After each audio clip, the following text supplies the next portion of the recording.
Okay. Good afternoon and good morning, good night, everyone, wherever you are. I am Abigail Ivara, a nurse midwife, a nephrologist, a nurse educator working in dialysis unit in UCTH, that is University of Calabar Teaching Hospital, Nigeria. It is my pleasure to welcome all here present to the 6th and last day of Bloodless Medicine and Surgery Week 2024. This week has really been a backfield educational talk presentations. May is Bloodless Medicine and Surgery Awareness Month, and the Bloodless Medicine and Surgery Week in the month of May is meant to raise awareness about bloodless medicine and surgery as a superior form of healthcare. And it is organized by the Bloodless Medicine and Surgery Group in University of Calabar Teaching Hospital, Nigeria, in collaboration with the Bloodless Medicine and Surgery Society, that is BMSS. The Society for the Advancement of Blood Management, that is SABM or SABM, and the Malaysia Society of Patient Blood Management, MyPBM. The theme of Bloodless Medicine and Surgery 2024 is bloodless care in oncology and palliative care.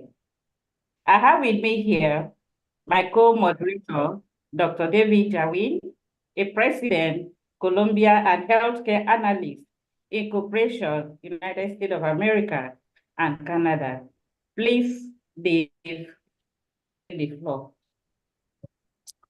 Thank you, Abigail. I just want to share a couple of slides here. Let me get my presentation going.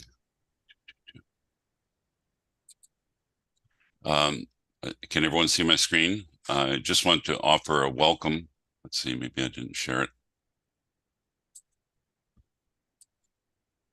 I hope you can see my screen. Anyhow, I just wanted to welcome everyone to this Bloodless Medicine Surgery Week. This is the final session today. We have a great couple of lectures that are following.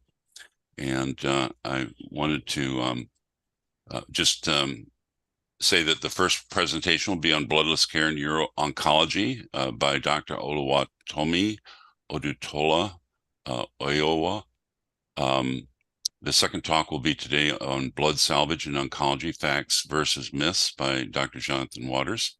We'll have a question and answer session from 1:35 to 2:05 WAT. And then that'll be followed by a bloodless medicine and surgery quiz, which will last for 40 minutes. And then we'll have closing remarks by Dr. Osoro. Just a few housekeeping issues. Please submit all questions via the Q&A and not the chat. There's a special section for Q&A in the instruction menus. Please minimize the chats during talks so not to distract others. The program is being live streamed on the BMSS YouTube channel in case you have difficulties with the Zoom, and you can obtain that by searching Bloodless Medicine and Surgery Society on the YouTube search. So with that, I'd like to introduce Dr. Odutola Oyowa. Dr. Odutola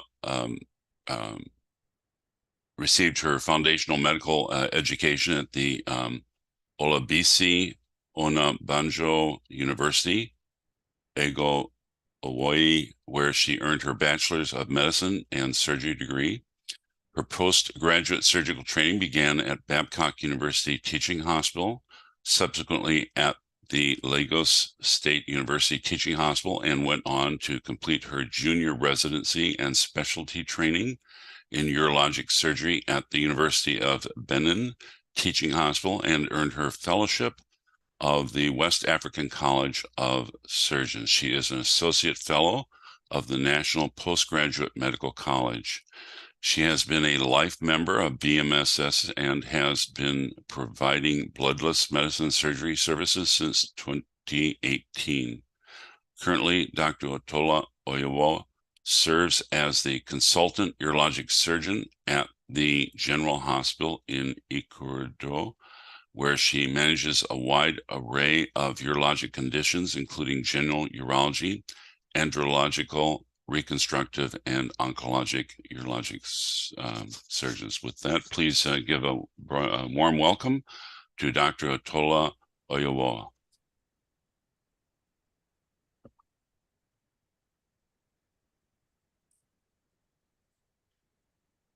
Please, am I audible? Please, can you hear me? Yes, you are. Yes, you are audible. Thank you very much, sir, for that kind introduction. Sorry, I kind of got locked out a few seconds ago. Please, may I go ahead? Yes.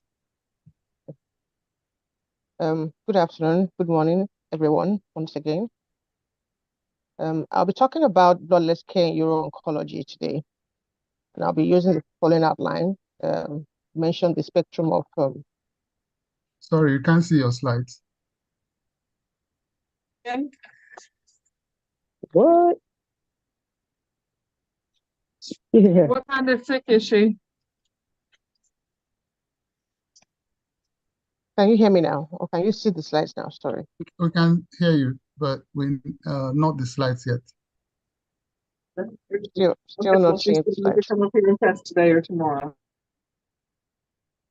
Right. Just 1 second, please. Sure. And does she work tomorrow as well? Yes.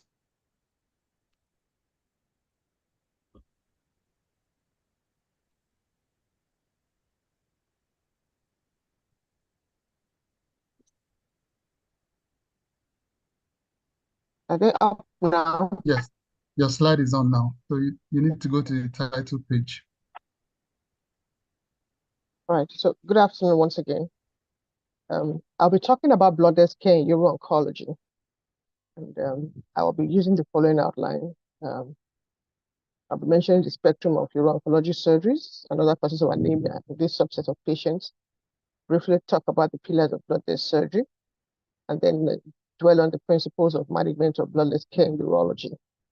I'll share part of my local experience, and then I'll conclude.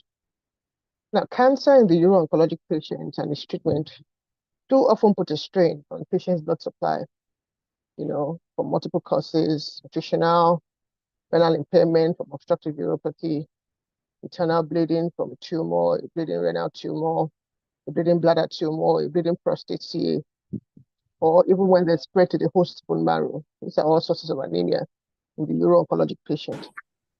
Surgery, more so in this group of patients, requires cutting through their skin, their organs, and other tissue that also result in blood loss. Now, more and more patients are concerned about the safety of blood. More people are more informed about allergic reactions, the fact that they can get infected from blood transfusions, and all these may turn slow down their recovery or even complicate it. Additionally, it's important to respect the rights of all our patients, including those religious groups such as Jehovah's Witnesses, whose beliefs prohibit transfusion. Now, the spectrum of uro-oncologic surgeries that are commonly performed: penectomy for penile cancer, radical appendectomy with retroperitoneal lymph node dissection, which sometimes can cause hemorrhage from the great vessels. We also have radical prostatectomy, which is done for organ-confined prostate cancer. We also have radical cystectomy, urinary diversion done for organ-confined bladder cancer, and radical nephrectomy for organ-confined renal cancer. The other causes of anemia that one could see for those patients who may even have metastatic disease, could be nutritional, from anorexia from the disease condition itself, nausea and vomiting, as a component of the unwellness, or even from chemotherapy or medication use. Tumor-related blood loss, like I mentioned, the renal tumor could grow into the vessels, adjacent to the kidney and cause substantial hemorrhage, bone marrow spread, as commonly seen in prostate cancer, causing anemia. Obstructive uropathy that will cause renal failure and chronic anemia too is another important cause, especially for those tumors in the lower urinary tract. Sepsis, of course, either from tumor necrosis of lesions, that have been affected by cancer, and myelosuppression that will come from chemotherapy, inflammation of the cancer cell. Now, the pillars of bloodless surgery include doing all we can to optimize the patient's hemoglobin. Preoperatively, to have the opportunity to, and whatever one does, one must minimize blood loss, optimize tissue oxygenation, and then support the patient's physiological tolerance of anemia, as we'll get to see as we go on.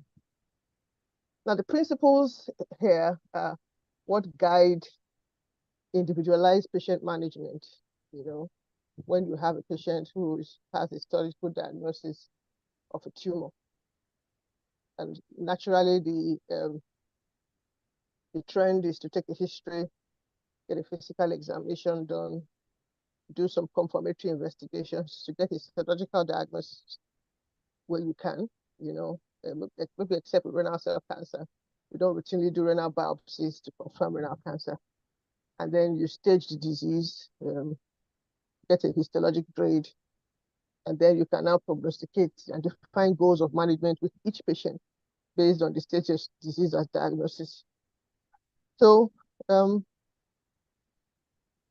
patients who may eventually need surgery, if the disease is organ confined and you want to offer some radical treatment that will give the patient a chance at cure, patient most times may have earned surgery.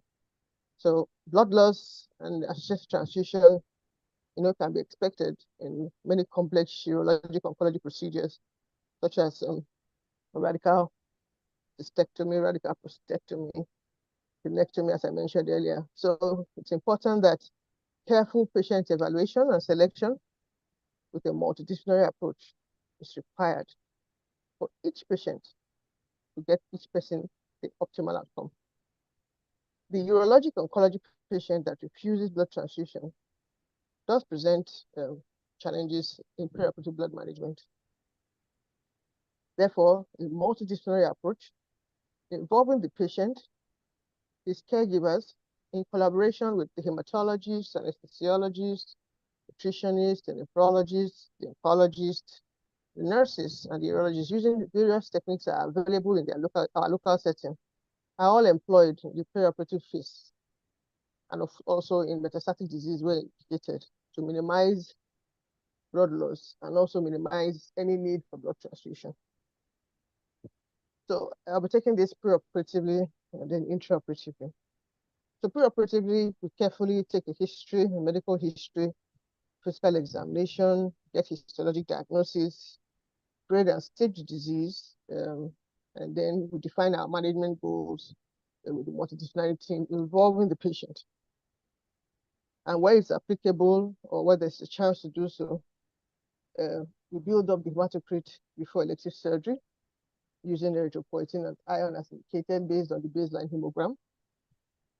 Nutritional support and supplements are also instituted, such as iron, vitamin C, vitamin K, to improve patients' blood health generally.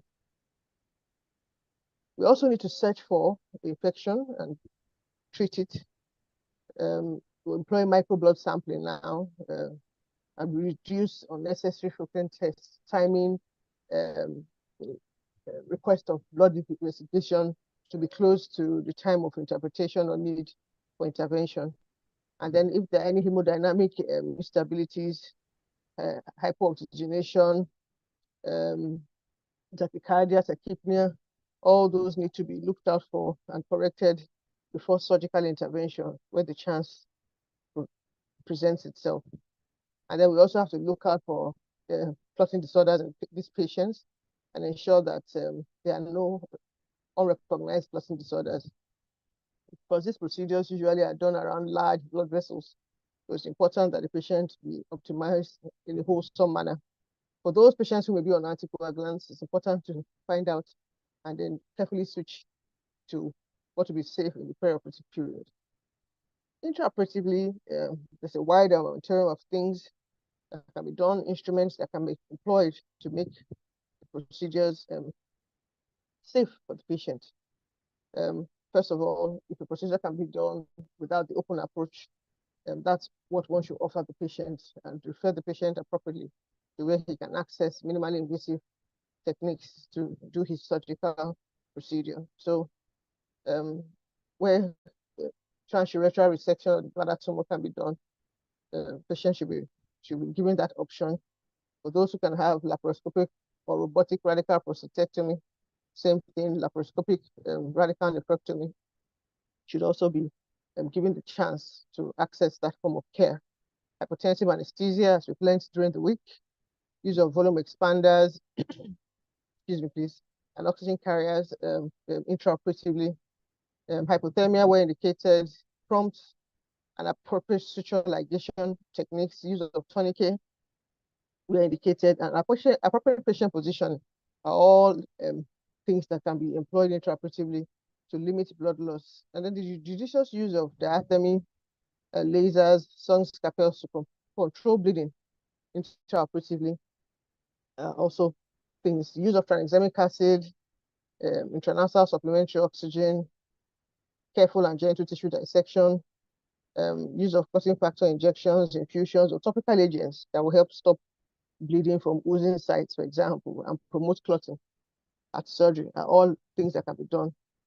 There's also the use of intraoperative blood salvage, where one could perform acute normovolemic hemodilution, or use of extracorporeal circuits like is done during cardiopulmonary bypass surgeries, repair of blood vessels. Like I mentioned, a number of our procedures in urology are done around very large blood vessels, which may get tragically traumatized.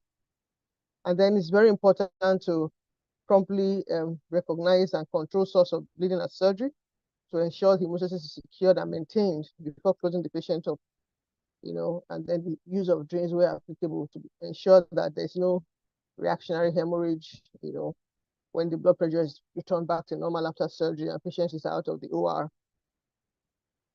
So for the non-surgical causes of anemia, for those patients now who may have metastatic disease and may be candidates for palliative care. So their nutrition is something very key that one needs to focus on. Many patients have this conceived notion they mustn't eat certain things, so they're on a diet that puts them in negative nitrogen balance. So the tumor is eating away at them, and they don't have the physiologic reserve to tolerate the cachexia from the malignancy and the malnutrition that it imposed on themselves. It's also important to control sepsis, to relieve any urinary tract obstruction. Fluid and electrical balance is very important, especially for those patients who may take chemotherapy.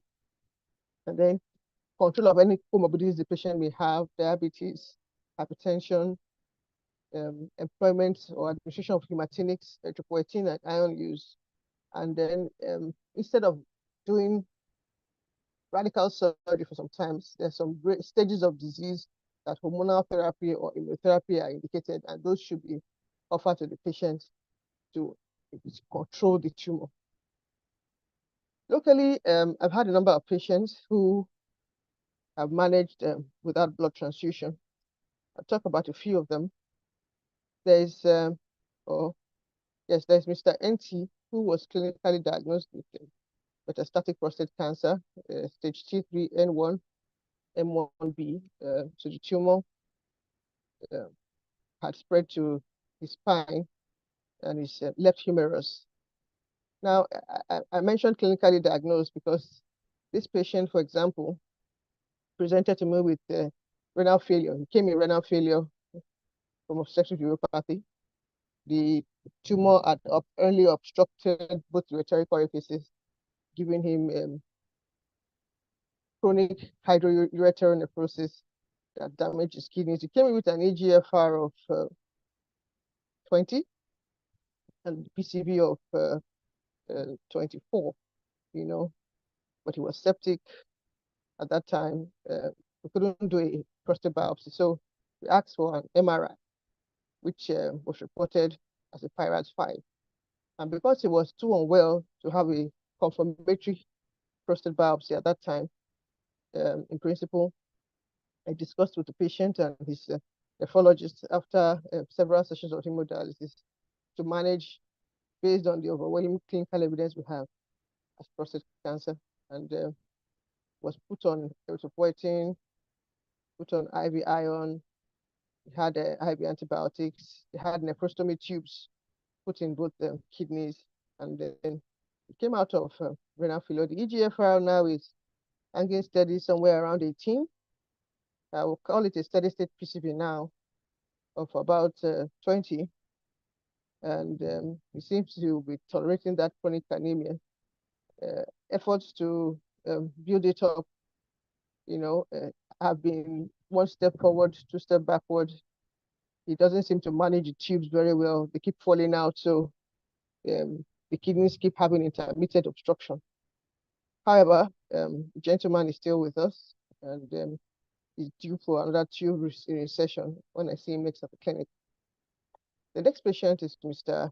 AB, who had histologically diagnosed metastatic prostate cancer presentation, subsequently had surgical orchidectomy in the form of hormonal manipulation, and the PSA dropped from 1,400 to 17 following the hormonal manipulation with the surgical orchidectomy.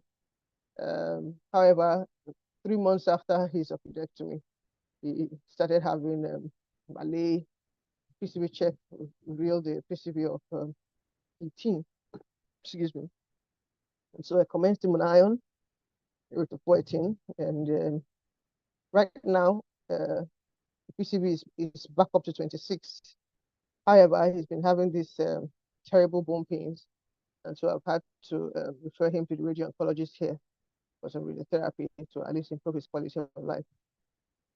My next patient is Mr. AO, with histologically diagnosed metastatic prostate cancer. He, however, kind of went into denial after diagnosis and disappeared for about 3 months, represented with metastatic spread to the bones, came back in severe pain, and then he subsequently accepted the hormonal manipulation with orchiectomy. Symptoms reduced a bit, however, the pains persisted, and by the time I referred him to the oncologist for a session of radiotherapy, pain reduced, and then he was booked for adjuvant chemo, cyclical chemotherapy. He, however, didn't tolerate the first episode and subsequently succumbed following chemotherapy. The next patient is Mrs. EF, a 61-year-old female who had a T2B NO MO left renal cancer, who subsequently had bloodless radical left nephrectomy, and she recovered uneventfully following surgery. Over the past year, I've been at the General Hospital. I've also had 6 diagnosed organ-confined prostate cancers. 4 of them opted for radical radiotherapy. 2, I referred to have radical prostatectomy done, and they also recovered uneventfully from that and didn't have blood transfusions during their surgeries. And all the 6 of them are currently still with us. And the benefits of having bloodless medicine techniques that the patients have, at least I've seen, they seem to have improved outcomes. If I was going to make an anecdotal conclusion from patients I've seen, the ones that eventually, got exposed to blood transfusion, either had some complication or their survival period kind of shut down. The first gentleman I mentioned, at least he has been my patient in the last year, and I'm glad that he's still, he's still holding on and trying to live with the disease and get ahead of it as much as he can, So survival is something that most surgeons are not able to guarantee their patients, especially if they come with advanced disease. So for that gentleman, I think his non-bloodless care, multidisciplinary way between myself, the nephrologist, and the hematologist have contributed to his good outcome so far.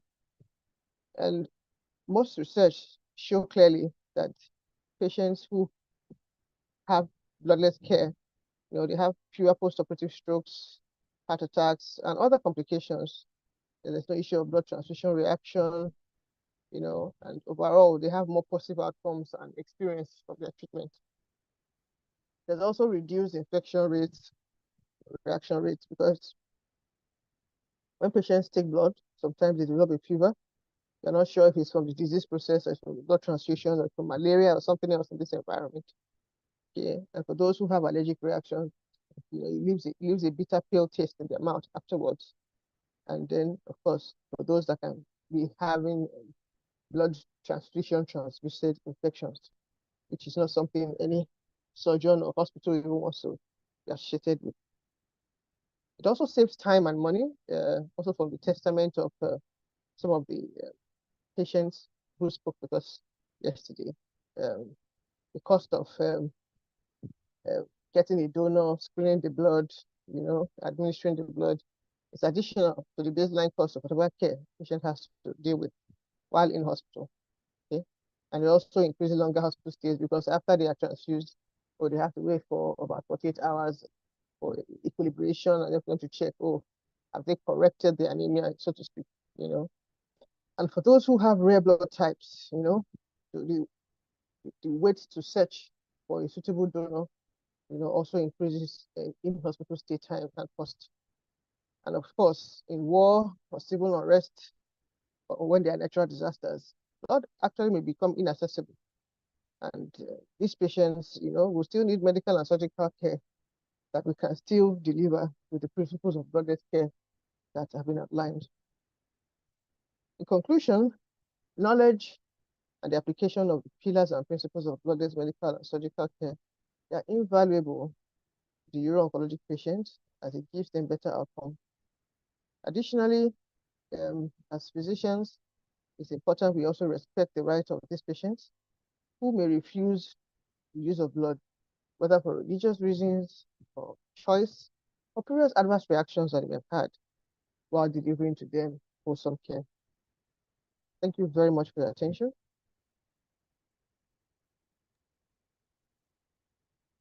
Thank you so very much, Dr.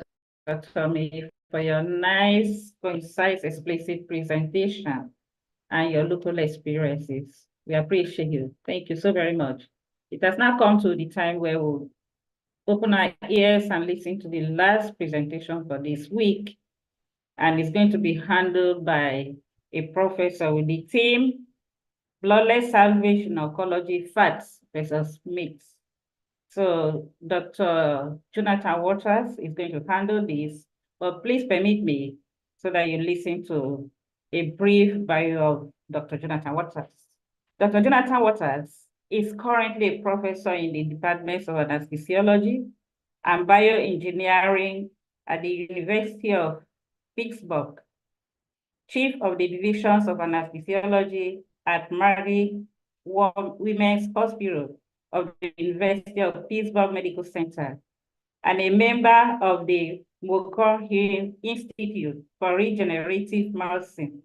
In addition, he is a medical director of the Patient Blood Management Program of UPMC and medical director of the Blood Management Division for Prosican Incorporation, which is a UPMC-owned biomedical engineering company. Dr. Waters' areas of expertise primarily focus on transfusion management, blood salvage, and obstetrics.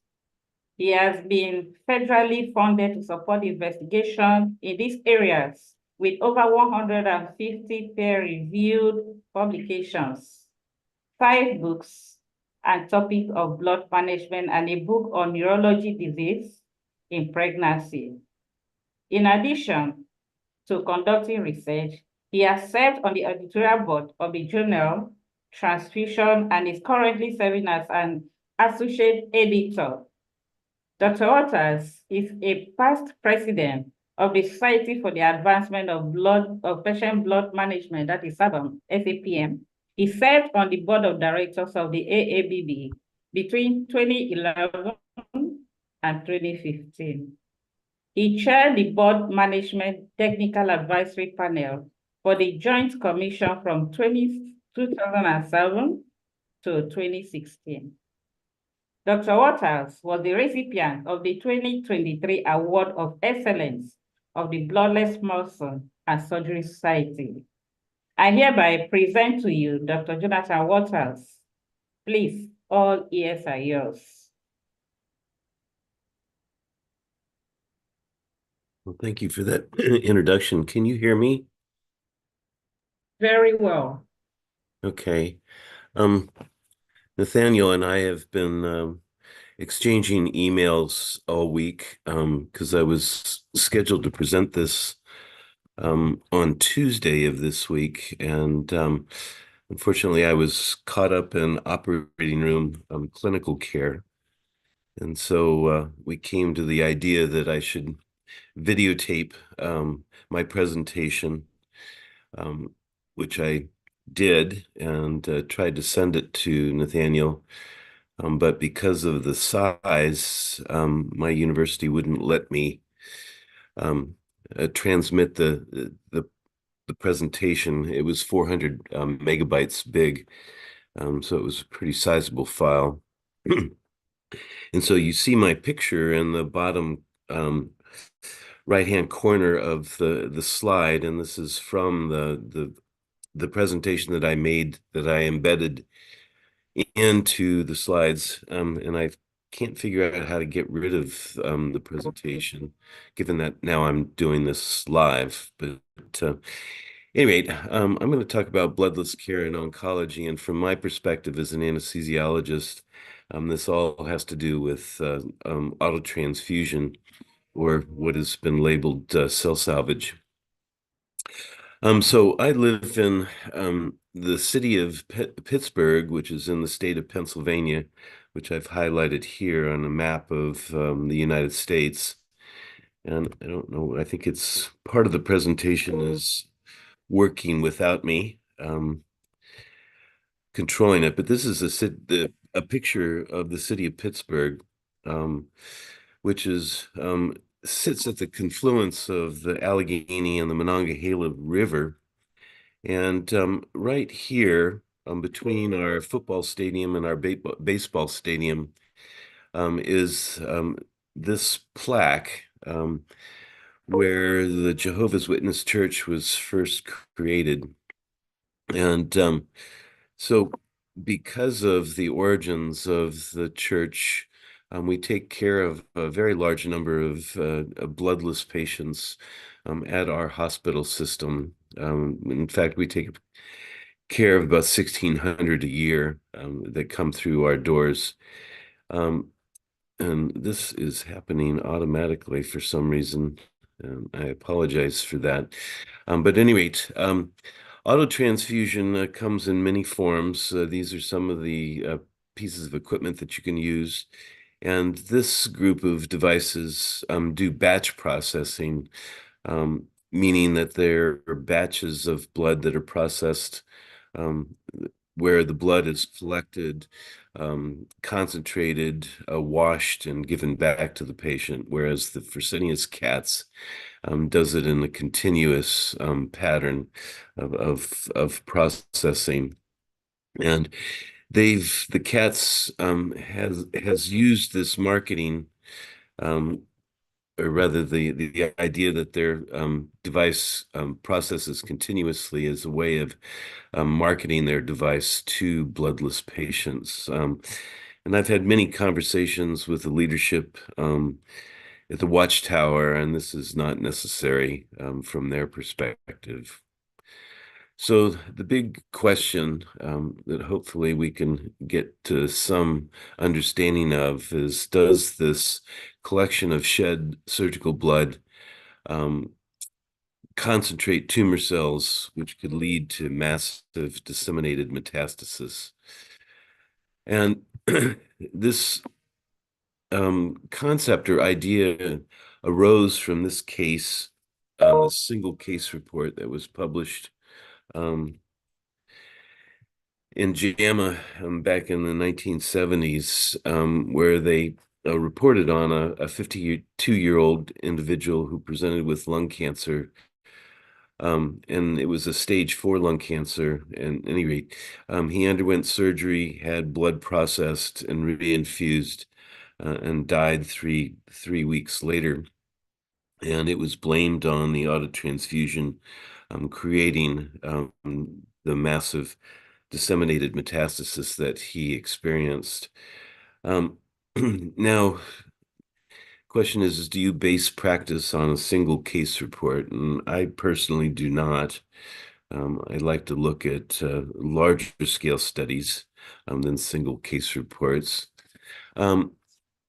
There's an individual, Ernil Hansen, who practices anesthesiology at the University of Regensburg in Germany, who feels that the tumor cells in salvage blood may be dangerous for patients.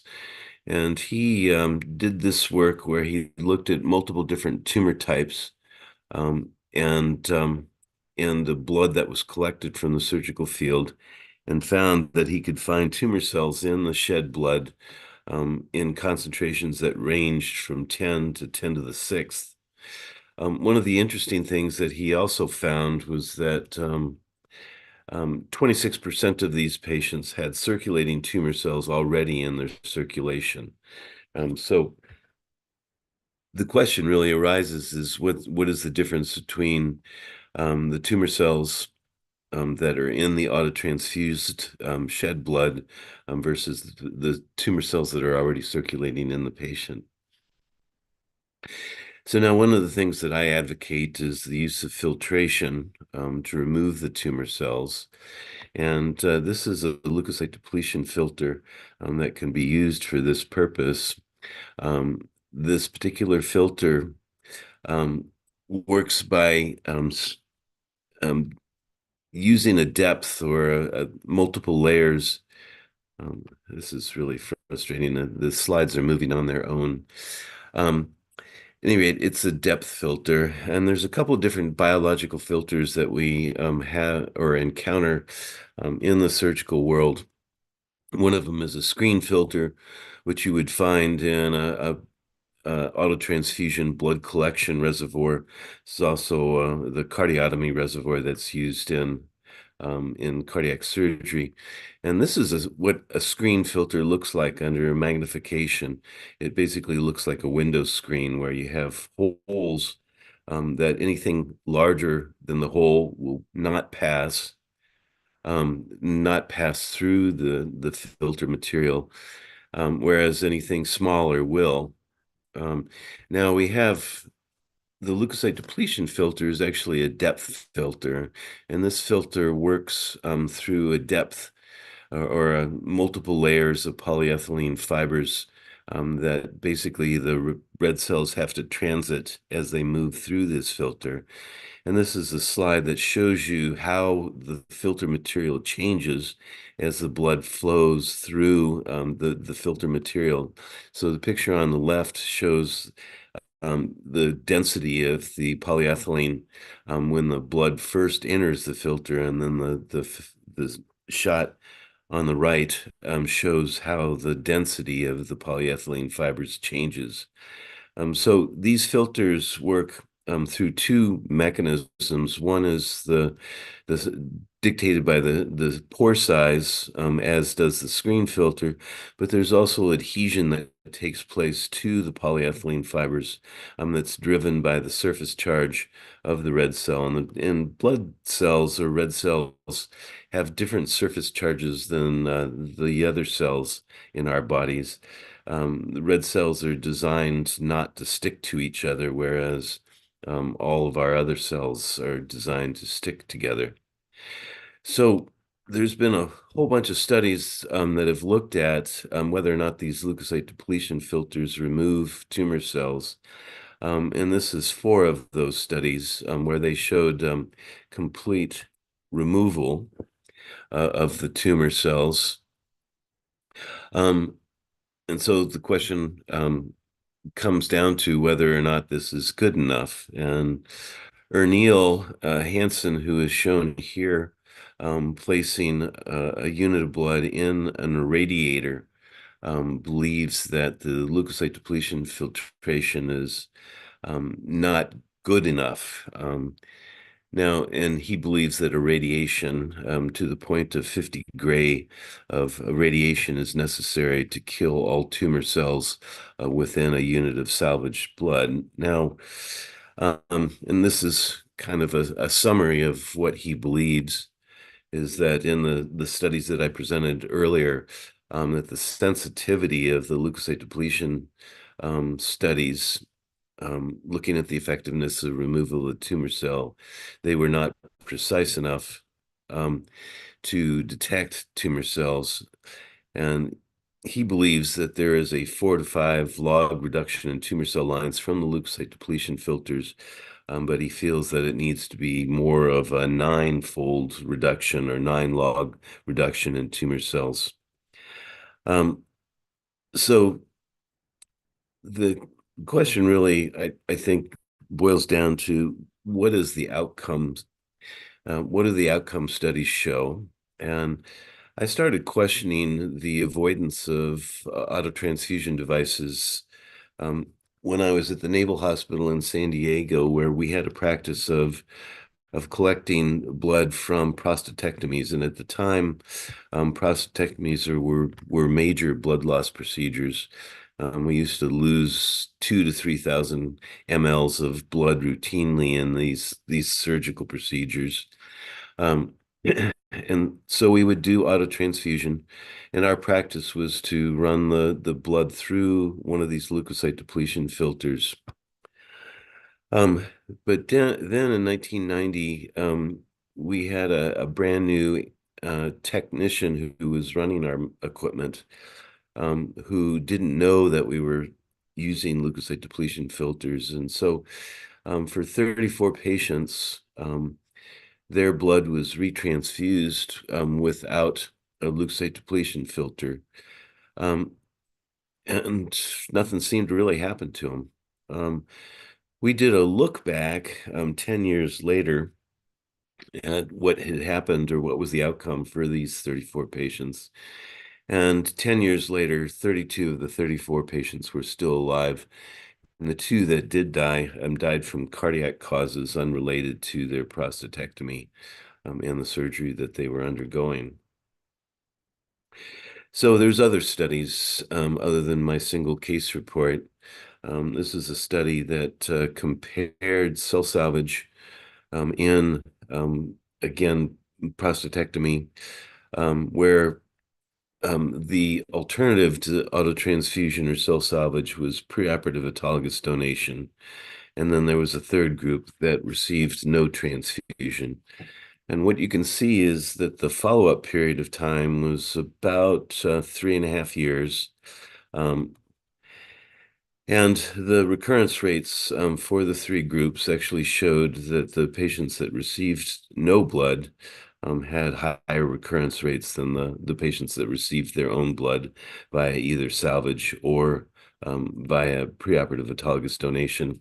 And the interesting thing is that the cell salvage patients had the best outcomes.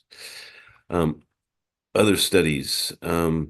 This is another study of pre-donation in radical prostatectomies, where the follow-up was for 3 years. This is a different study that showed salvage without filtration compared to an alternative group. And again, the cell salvage outcome was better than when compared to traditional therapy. Another study, again, prostatectomy seems to be where most of the work has been done. And then I'll show you some data from hepatectomy or liver cancer patients. These have been the 2 big groups. Anyway, in this study, there was 112 men that underwent prostatectomy, 48 received cell salvage, 64 were not transfused. They looked at PSA as a marker of recurrence of the disease, and found at these particular intervals of 43 and 46 months, that the PSA progression in the salvage patients was less than the progression of the patients who did not receive the transfusion. However, it was not statistically significant. Another study, this time with hepatocellular carcinoma, where 31 patients underwent autotransfusion, and this time they used a microaggregate filter, which is one of those screen filters that I showed you previously. It's not a leukocyte depletion filter. And the leukocyte depletion filter, by the way, it works by attracting any type of cell that has DNA in it. Cancer cells are included in that population of cells, whereas red cells do not have DNA, so they won't be removed. So they looked at 48 and 15-month follow-ups, and this was the outcome, is that cell salvage had neoplastic recurrence in these hepatocellular carcinomas that was equivalent um, to the group that did not receive the autotransfusion. And one of the interesting things with this study was that the follow-up time was longer for the cell salvage than it was for the without cell salvage. So you would expect the recurrence rates to be higher. So this study somewhat biased against cell salvage. Here's another study in hepatocellular carcinoma where they compared 50 patients without autotransfusion, 54 patients with 10-year follow-up.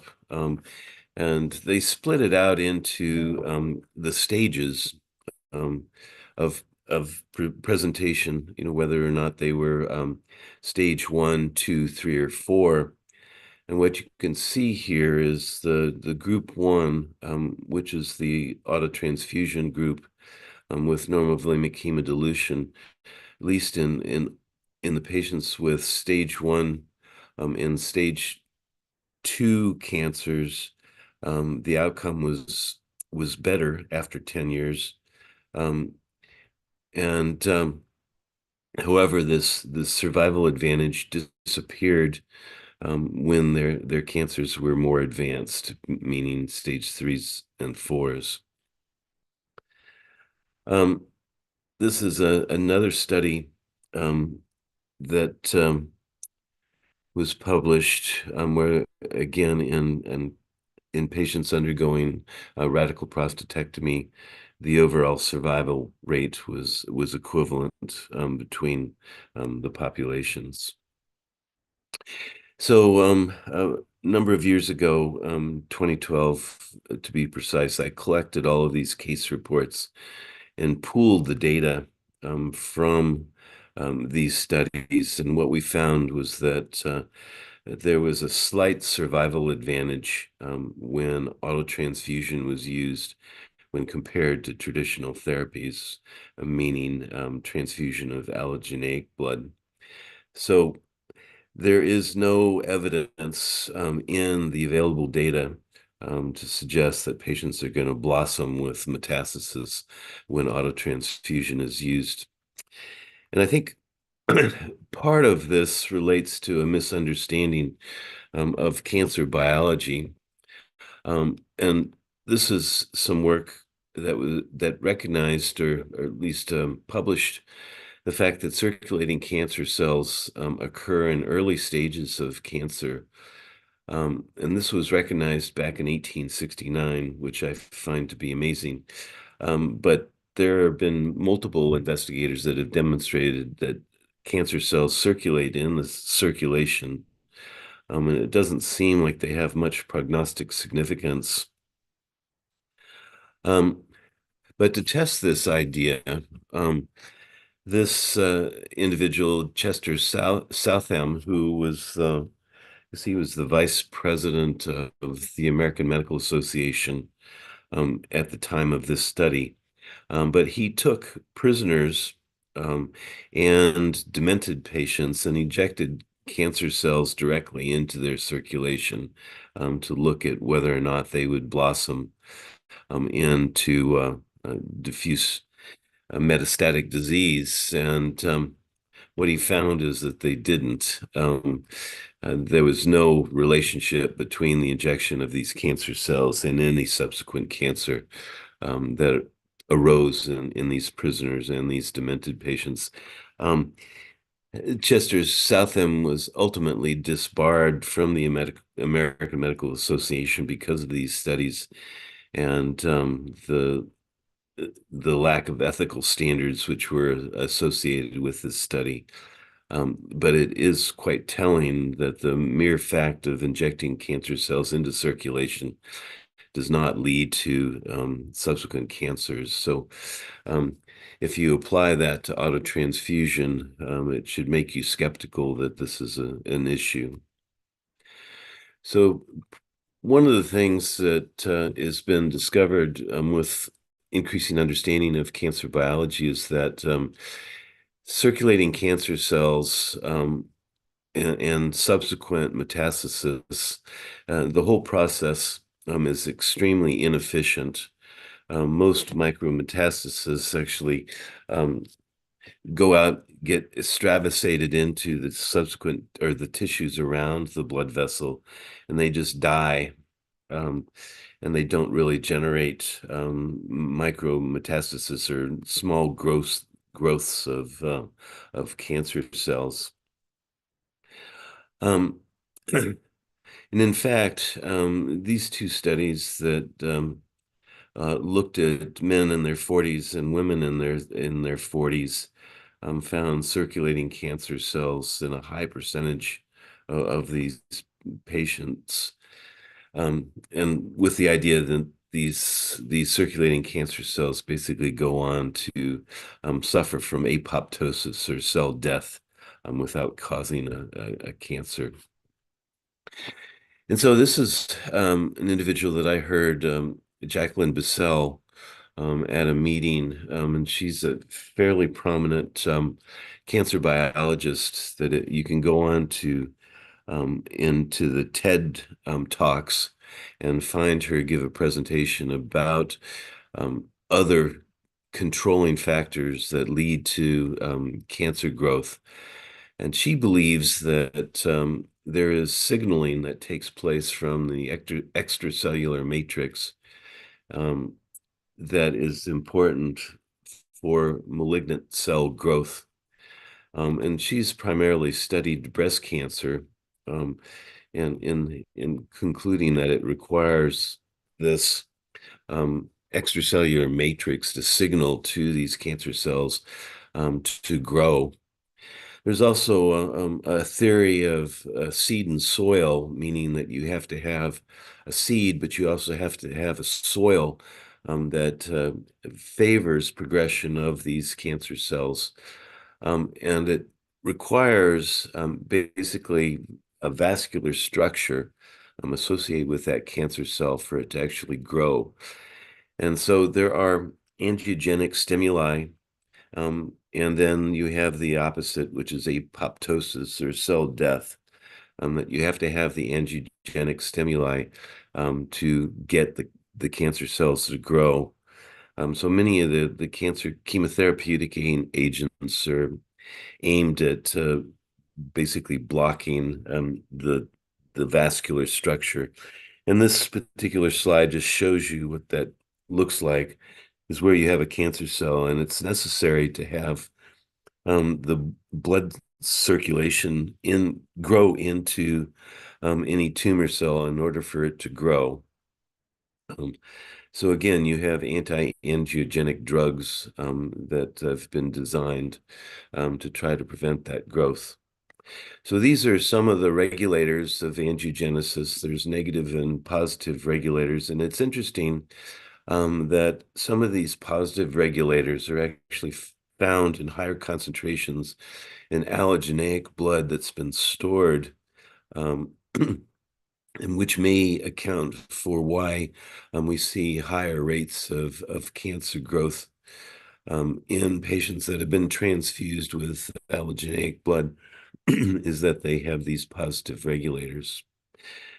So there is some interesting technology that has been developed in Germany by a company called Lindus Blood Care, where they have developed a monoclonal antibody that is attracted to an EpCAM receptor on tumor cells. And apparently this is a universal receptor on a cancer cell. So what they have is a monoclonal antibody that will bind to that EpCAM receptor. And then they advocate doing the normal processing of autotransfusion and leukocyte depletion. But because the monoclonal antibody makes the bound cancer cells so large that they won't make their way through the leukocyte depletion filter. So it's interesting, if you do have this fear of these cancer cells and don't believe that the leukocyte depletion filter is adequate, then this particular monoclonal antibody would give you a higher level of comfort. At least that's the hope. In Germany, it's mandated by law that a radiation is used for autotransfusion blood. And so that's what led to the development of this Lindus blood care technology. Personally, I don't feel like we need to go that far. I think the leukocyte depletion filters are probably adequate. But I think, at least in my practice, it's been very difficult to convince cancer surgeons or oncologic surgeons to use autotransfusion. So I think that the Lindus blood care monoclonal antibody and what it gives in terms of an extra layer of comfort for the surgeons would allow for higher growth of this particular technology, or rather autotransfusion in cancer surgery. And it's one of the big areas of opportunity for using autotransfusion. So this is an editorial that I wrote with Albert Donnenberg, who is a cancer biologist at the University of Pittsburgh within our Hillman Cancer Research Center, that basically the preponderance of evidence appears to support the use of blood salvage in cancer surgery. And at this point, the use of the leukocyte depletion filter appears to be prudent. So I will end my presentation there. And if anybody has any questions, feel free to reach out to me. This is my email address where you can reach me. And I'm really apologize for the technological glitches that we've suffered from here during this meeting of the BMSS. And thank you.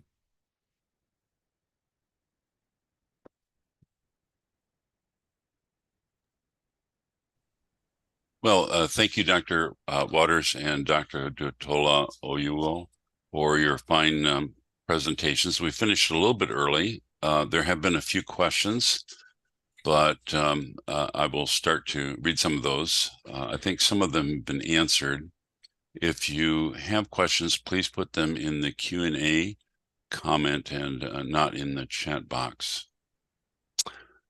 So we have questions. I'll probably link them by the people who submit them because they go back and forth, so we'll answer one person at a time. But and I apologize for the pronunciation of the names, but we have a question from Adewale Akimbolasari, and they wrote, please, I co-manage patients who bled after transrectal prostate biopsy. The PCV was down 18%, but was managed without transfusion. How can such be prevented? So it seems like a very general question, but I don't know if tell me if you have any comments there.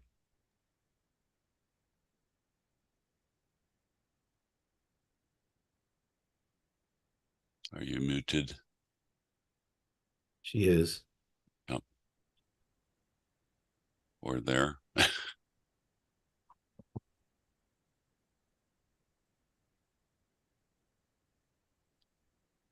Maybe she has stepped away. We have 3 comments from Ugari Gab. I think the first question has been sort of answered. The question is generated early on. Is there any role for blood saver in radical surgeries? And Dr. Waters did mention a slight survival advantage with autotransfusion. So I don't know if we need to comment there, or if anyone would like to clarify their question further. The second question by this person is there no role for minimally invasive, such as HFU, which I think might be a high-intensity focused ultrasound, and interventional radiologic embolization, uro-oncology? Any thoughts about that? Outside of my domain. Yeah, Nathaniel, I don't know if you have any comments there as well. I think Tommy will come back. And also there's a Professor Esiet here. I'm sure he will have some comments. He's one of our teachers in urology and Okay. the president of the International College of Surgeons Nigerian chapter. But so John can start answering the other question that was meant for him. Well, let's see.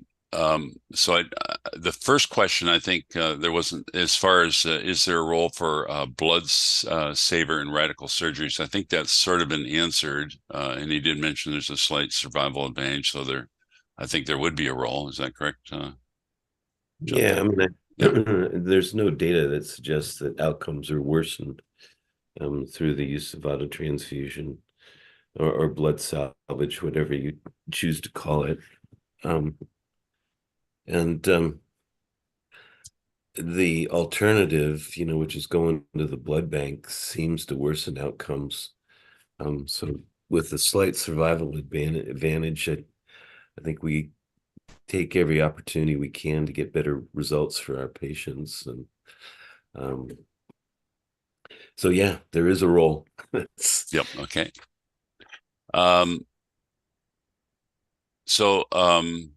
We do have another question that just popped up from Israel Ekpo.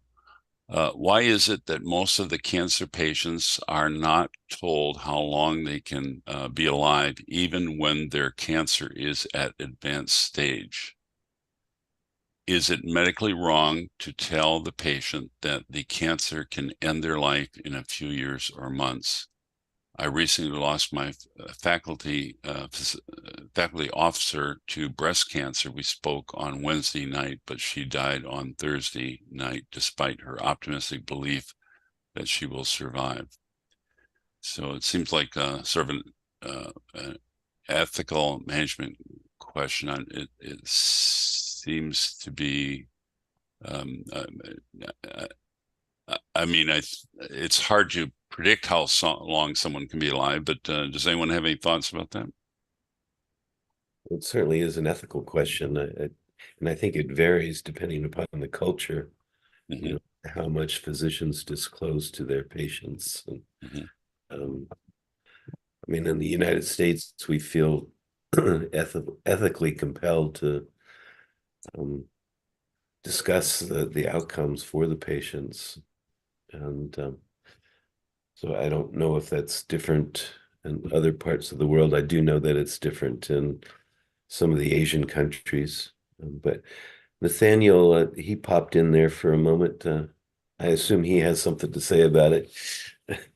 Yes. Thank you, John. Let me put on my palliative cap because I am certified in palliative care. So we are under obligation to share information with patients, but in palliative care, we are careful how we do that. We have to be empathetic. We need to know from the patient, first of all, put the patient at ease, and then try to find out from the patient how much he or she wishes to know first. Some patients don't want to know. They say, you can tell my spouse, you can tell my child, and so on. We have to respect their view or their feelings. But for when we ask, how much the patient wants to know, and the patient wants to know everything, tell me everything I want to know. Then we start gently. We don't go straight, oh, you have a cancer. No, we're going to start with saying, well, it didn't, we've got your results did not seem to go as well as we would have wanted. We break it gently. And when it comes to how long the patient is going to live, we are not advised to specify days or months or weeks, even if we have an idea how it's going to be. So we need to let the patient know that, first of all, we want to know why the patient wants to know. In a case where the patient is asking, how long do I have to live? We want to know why what is your concern in that? And we listen to the patient. And if the patient tells us, for instance, I'd like to put my affairs in order, or I'd like to go for one last cruise or visit somebody, we take that into consideration. So we could say something like, let's say the patient has 3 months based on a scale. We have scales that guide us depending on the patient's activity, ability to carry out certain functions. So if it's obvious from that scale, let's say the patient has 6 months on average, and patient says, I'd like to visit my relative in Australia one last time. We could say something like, well, it would be wise to do that within 6 months, if possible, because generally, patients are different. Each patient is different. So you cannot really predict exactly how long you have to live. But generally, it's wise to get this done within a few months, less than 6 months if possible. So that the patient will get an idea, will get a sense of how long they have. If it is 3 months, then we'll say, okay, yeah, I think as soon as possible we should get this done. So put it in the context of what is of concern to the patient, what they want to get done. They want to arrange their affairs or what their finances, then we put it in that context. So we may not say, okay, you're going to die in 1 week or 1 month or 3 months. No. I don't know whether I've answered the question. Yep. Well, that's sort of trying to defend my certificate. Yeah. That sort of leads to another question that we oftentimes track. Certainly I do, the use of blood, but we don't necessarily track the non-use of blood. And I know that Dr. Soro's interested in developing some capability to do that. Dr. Waters, what are you doing at UPMC to study the patients that are transfused, managed bloodless? Are you tracking them in a systematic way? It's funny that you asked that. In the last 10 days, I've taken care of 2 patients that had hemoglobins in the low 4 range, 4.2 and 4.5. Both of them have done spectacularly well without being transfused. And it triggered my thoughts that we should go back into our databases and look at the outcomes, because we've had a bloodless program for almost 20 years now at the University of Pittsburgh. And I can only remember one patient that died during the course of care in a bloodless fashion, and it was a patient that was actively bleeding. The fact of just having a low hemoglobin doesn't seem to really influence the mortality. So anyway, I'm busy going back and trying to look at the outcomes for our patients. And like I said, we do take care of 1,600 of these patients a year. So it's a fairly good sample size overall. And we'll see. But I'm firmly convinced that transfusion is not what many clinicians believe in terms of being better for a patient. You had mentioned there had been a problem with cell salvage back in 1990, and you did a 10-year follow-up. Are you doing any special controls or studies on the cell salvage as looking for those types of issues? Well, that's an interesting question because doing these studies, is very difficult because the staging, of the cancer can influence the outcomes. The type of cancer, it might be a prostate cancer, but there's different types of prostate cancer. And so there's lots of variables that can influence outcomes, with these studies. And so it's very difficult, to standardize the population. But I think if you look at the studies that I presented, most of them are biased against autotransfusion, yet the outcomes were equivalent or better, as a total population. Neil Hansen in Germany believes, that we can achieve even better results with cell salvage through the use of radiation. Unfortunately, irradiation is difficult logistically because you have to move the blood out of the operating room where the patient is being cared for to the blood bank where the radiators are located, and then you have to transport the blood back. So it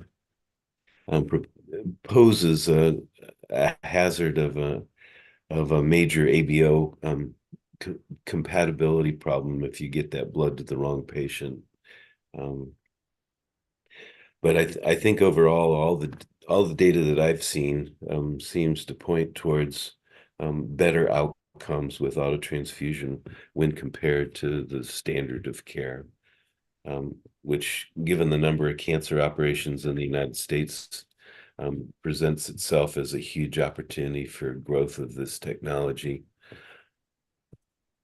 Yeah, it's been decades since I've done any blood irradiation myself, but it seems to me that it takes a fair amount of time as well to do the procedure. So I may have skipped over inadvertently another question from Ugari Ugab, which was sparked based upon your comment about biases, but just in fairness, I wanted to bring his question up. In these patients who underwent prostatectomies, what were the possible biases and confoundings that could have influenced these outcomes? Well, you did talk about the fact that they had unequal time periods, but I don't know if you have any further comments about that or if you've covered that sufficiently. Yeah, the follow-up time periods were different. The cancer staging was different. The surgeons were different. I'm blanking on some of the other factors, but there was clear bias, but it seemed to not impact the outcomes for the patients with autotransfusion. So it biases it and it seemed to indicate that the patients probably do even better than what those small studies showed. You had mentioned that in the 1990s period that radical prostatectomies typically had a blood loss of 2,000 to 3,000 ml. And of course, we've used cell salvage. Has there been, what type of reduction in sort of net blood loss have you seen in the past 30 some years? Is it? Well, these procedures are being done either robotically or laparoscopically now, where they weren't being done that way, in 1990. So the blood loss is, in these minimally invasive surgical techniques are a fraction of what they used to be. You're talking 50 cc's of blood loss versus three liters. So it's not the same problem that it used to be, which is one of the factors that's driving some of the companies that make this technology out of the market. Humanetics has been making some noise about stopping the manufacture of their device, the Cell Saver. And it's because the utilization has dropped so precipitously. And I think that's because the surgeons have done a spectacular job at making it less bloody. The places that I think are big opportunities now are in trauma and obstetrics for the use of this technology, because you can't deliver a baby minimally invasively. And trauma, happens outside of the hospital where it's a non-controlled circumstance. I think that those patients come in and have massive injuries that can't be managed minimally invasively. Yeah. So those are opportunities. Dr. Udutola, I noticed that you've joined us back again. Do you have any comments about blood loss during your radical prostatectomies, or what you typically see? Okay, well, laparoscopic and robotic approaches. Well, in general, either one. Well, for the open approach is the most commonly done in my environment, and typically, in best of cases, you could still have an EBL. That's an estimated blood loss for 1.5 liters. On a bad day, 2 liters on a bad day. Okay? Because the key point at surgery is securing the dorsal venous complex.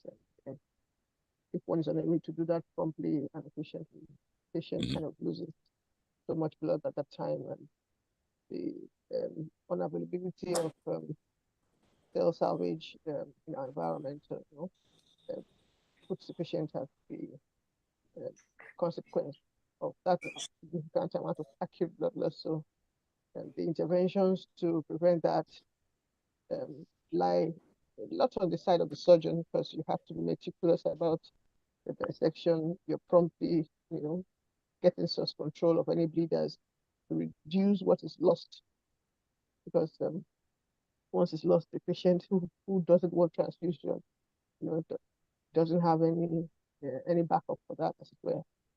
So in my own environment right now, we still do a lot of open radical prostatectomies. And, a number of patients who refuse or do not want bloodless transfusion still able to tolerate the procedure. Dr. Essie, I know you've joined us. Do you have any comments, or? Well, the comments to make is I'm at a meeting here. We, as surgeons, we have methods of controlling blood loss during surgery. And if those methods are applied judiciously, you minimize blood loss. For prostatectomy, you guys have been mentioning radical prostatectomy all along, but there's the routine prostatectomy, which we do, the enucleation of the prostate, which is a very bloody procedure.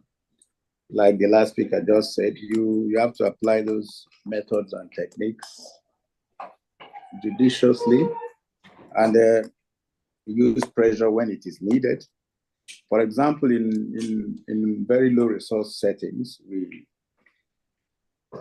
can pack the prostatic bed for some minutes, pack it for some minutes, 5-10 minutes, and that significantly reduces blood loss. You also apply special sutures using special needles like the boomerang needle to apply figures of 8 around the prostatic bed. That also minimizes blood loss. So the procedure of prostatectomy has, over the years, significantly improved in terms of blood loss. Now, when you come to the minimally invasive techniques, you can complete a prostatectomy nowadays without losing up to 100 mils of blood. For example, if you were to do HOLEP, a laser enucleation of the prostate, the laser enucleation itself is a hemostatic process. You enucleate the process, you go push it into the bladder and use and then emulsifier to remove the prostate. Virtually no blood loss. If you are doing transurethral resection of the prostate and you are using the electrodes, you coagulate as you resect, it minimizes blood loss. So as one speaker said, in the last 20, 30 years, the process of prostatectomy has become almost virtually bloodless if you apply the proper techniques. So things keep improving. Sure. The challenge for us is in this part, the fraction of prostatectomies that are done using the minimally invasive technique in this sub-region is still very low. It is not such a common thing here yet. A large percentage of our patients still have to undergo open surgery for prostatectomy, especially in the rural areas, in the low-setting general hospitals. So we try to develop techniques that will help minimize blood loss. There is a technique I developed, which if you are doing a prostatectomy, you pack that prostatic bed with a gauze ribbon and hold it there for a while. And then by the time you bring it out, the blood loss is significantly reduced. Sure.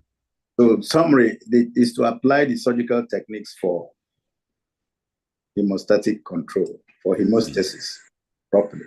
And then, of course, you would have prepared your patient properly. You would have known that your patient does not have a bleeding diathesis, is not on a blood thinner. If you apply those simple, basic principles, blood loss is significantly reduced. Yeah, as a pathologist, I've been in the field for 50 years, and I remember the days when we used to give lots of blood, and I do review lots of charts, thousands of charts actually, and just don't recollect seeing any prostatectomies among those. So I think it is sort of uncommon now to see blood use in there. Dr. Udotola, we did have a question, I think, when you may have stepped out. I wanted to go over that again.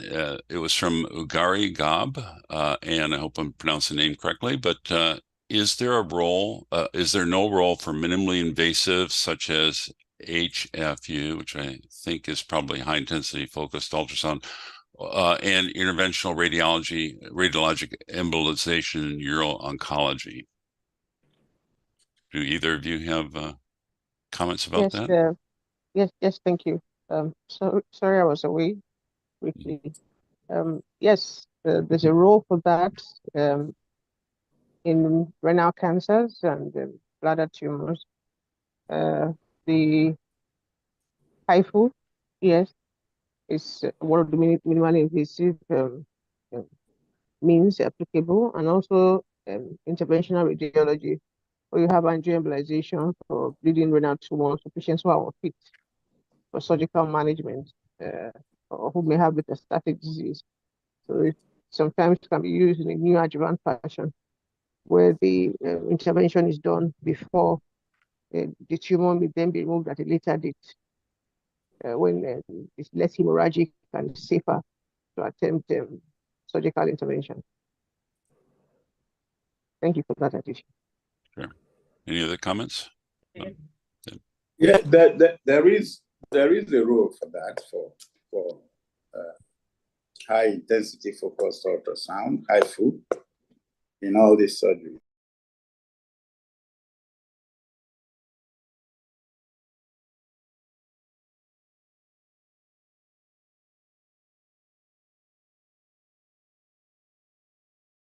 Prof, so you appear muted. Sorry, I'm not sure how I got muted, but this is another question from anonymous attendee. Are there some cases? I'm sorry, Dave. I take responsibility for that. I was trying to stop noise somewhere, and I ended up muting everyone. So please, that's fine. Prof, can you say what you were saying again, because we missed everything? Sure. So there is another question from an anonymous attendee. Are there some cases where bloodless care cannot suffice and the only care must involve blood transfusion, even with its complications? What is expected of the surgeon if this occurs? And I did have a comment, a question I was going to ask that sort of related to that as well. we do talk about a lot of use of blood, but what are really the indications for giving blood, which I think is another way of saying that question. Or more to the issue, what is the benefit? What benefit does it confer on the patient? That's correct, yeah. So I guess the question would be, is there life-saving instances when we must give blood, and do you find that occurs infrequently, etc.? If you lose a large amount of blood in a short time, suddenly, for example, you lose 2.5 liters or 3 liters of blood suddenly, I think blood can be useful there in such an instance. Sudden massive blood loss, like as in trauma or in obstetric practice, as somebody mentioned.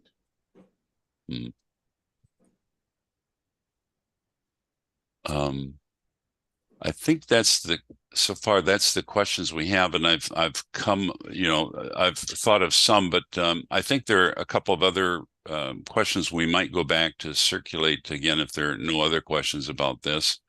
I'm sorry, Dave. There's yes. something that Prof was saying something which we lost at the time we muted him. So I wanted him to say it again. Professor. Yeah, I was saying something about quality of life. I think it was about the high intensity. I said there's a role for high intensity focused ultrasound. That was when There's a role for it okay. in prostate cancer care. There's a role for it in prostate cancer care. But for renal cell carcinoma care, I'm not sure about that. The other thing I was mentioning then was the quality of life of the patient. In care, quality of life of the patient is paramount. We are treating the patient, not the disease. So in all we do, the quality of life of the patient is important to us. If you're managing somebody with a hemoglobin of 3 grams%, and then maybe from sudden blood loss, sudden massive blood loss, and if by transfusing 4 units of blood, you can take that hemoglobin to about 5 grams%, that, to my mind, will improve the quality of life of that patient. And let us remember also that at no time was it ever thought that blood transfusion is a harmless procedure. In medical school, we teach that blood transfusion has its complications, can be fatal, can be deadly. So it should be used judiciously. It should not be used as a first choice. But I still think that there are instances where blood transfusion would be the game changer, would save a life, especially in trauma cases. In trauma cases. And then something before I'll soon be leaving, something that was said about the ethics of informing a patient how many days or how many months he has left. In some cultural settings like Nigeria, you could tell a patient that he has 6 months left, and he tells you bluntly that it is not his or her portion. He will see you as trying to play God, and he will remind you that you are not God. So we have to take all those things into consideration in discussing outcomes with patients. We'll try not to, some societies are very, very religious. And if you tell them, oh, you have just 6 months to go, try and put your house in order, they will quickly remind you that you are not God. So we have to take those into consideration in interfacing with patients. Thank you so much, Prof. That's very important. And I think it was part of what I said. The other aspect about when to transfuse a very contentious issue. It is something that was discussed earlier in the week because we all believe that in catastrophic hemorrhage, blood transfusion would save lives. But recently, just I think last year or 2 years ago, there's a paper in the Lancet from a UK study in which they were comparing blood transfusion in catastrophic hemorrhage with shock. They compared it with normal saline, which to my mind might not even have been an approved study a few years ago. But it was approved and they did it prospectively, randomized, controlled.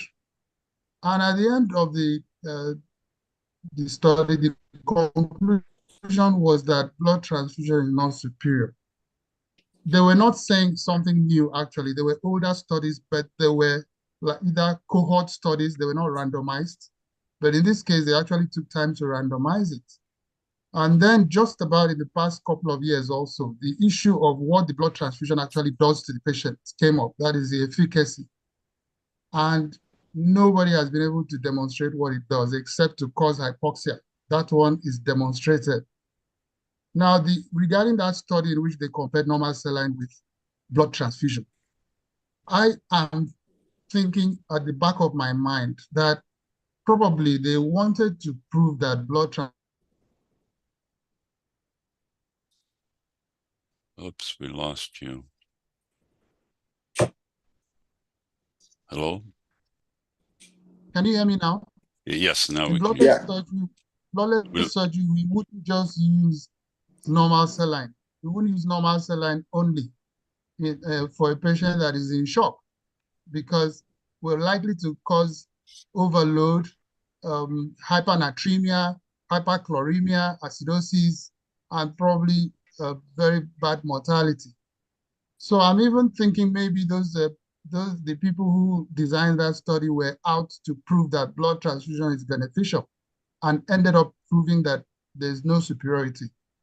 If they had used what we would use in bloodless surgery, which is a colloid, we start off with crystalloid, but then we add a colloid because what does blood transfusion bring to the table? Nothing, just that it's a colloid. So if we use a colloid, it would avoid the problem of overloading the patient with saline solution with acidosis and attendant morbidity and mortality. Then the recent study that blood transfusion actually causes hypoxia. So if a patient has bled to, let's say, 1 gram hemoglobin, that's a patient in whom you do not want further hypoxia. And you're in a kind of catch-22 situation because transfusing such patients would drop them into very catastrophic hypoxia.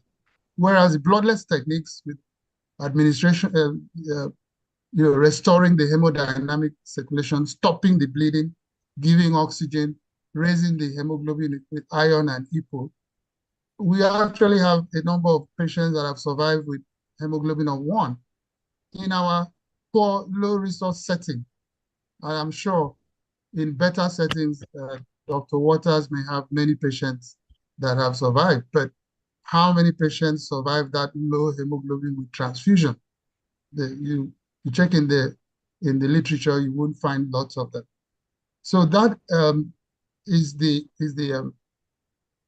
argument that is going on at this time, even though it is many people I take the position that, okay, so when all hope is lost and the patient has bled so terribly and death is staring at the patient in the face, transfuse the patient. I would say that is like hastening that patient's demise. It's better to avoid. All the studies in critical care show that transfused patients do worse. But if I'm wrong, please, Dave, John, you can correct me. No. Can't argue with you. Yeah.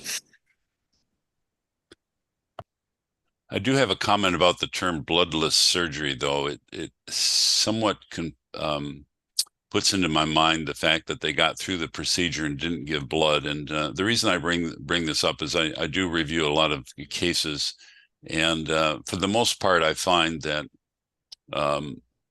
any use of blood, if there is any, you know, would meet most people's criteria of, you know, acceptable blood use. I'm sure that most of the people in the panelists would say they still didn't need it, but, you know, I think the vast majority of physicians would say that there wasn't a problem with it. But what I do see is that they get through the surgery without blood, but then they're taken to the unit where a hospitalist may take over the case, and then they get 1, 2, sometimes even 3 units of blood that they clearly didn't need.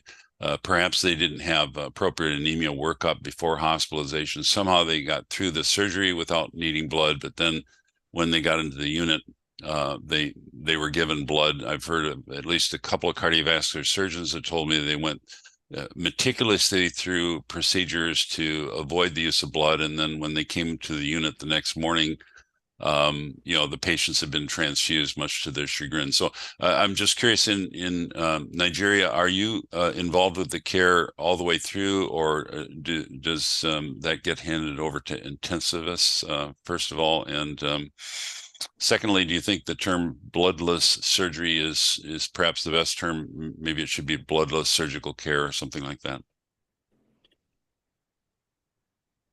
Well, before my teacher speaks, let me say established. Bloodless surgery is an established term. In fact, that's why we have stuck with it, because trying to bring new terminology makes it a bit confusing. For instance, patient blood management originally came from an idea to make bloodless surgery universal. And the WHO adopted it, patient blood management. But to many people today, it means appropriate transfusion, which is not what it was intended. So it's already defined that bloodless surgery is the provision of quality surgical care without the use of allogenic blood, with the aims of improving outcomes and protecting patients' rights. So I think we need to stick with it. Just like the urologists would say prostatectomy, but they don't really mean removal of the entire prostate. They define it already, that it has to do with removing benign tumor from. So when they're talking of removing the entire prostate, they add the word radical. So it's the same thing with bloodless medicine and surgery. The terms have been defined. They're there in the mesh terms, and I think we should stick with it so we don't cause confusion. The second part of the question about do we take care of our patients all the way? Well, in many low-resource settings, we end up doing everything. But you know, with the emergence of intensive care units, when patients are in intensive care, they're mostly cared for by the anesthesiologists, who you could say are also intensivists in our setting. But Professor Said might add to that. Nothing more to add, really.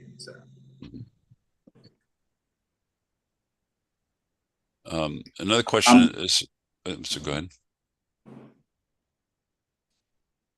Another question I had, sort of circling back to something earlier in the week that one of the physicians presented. I apologize, I don't remember who, but I wonder if we could elaborate on the use of when to use IV iron in the setting of a sepsis, since many patients with urologic surgery might be septic, etc. Do you have any comments to make? Sorry, I didn't quite get that.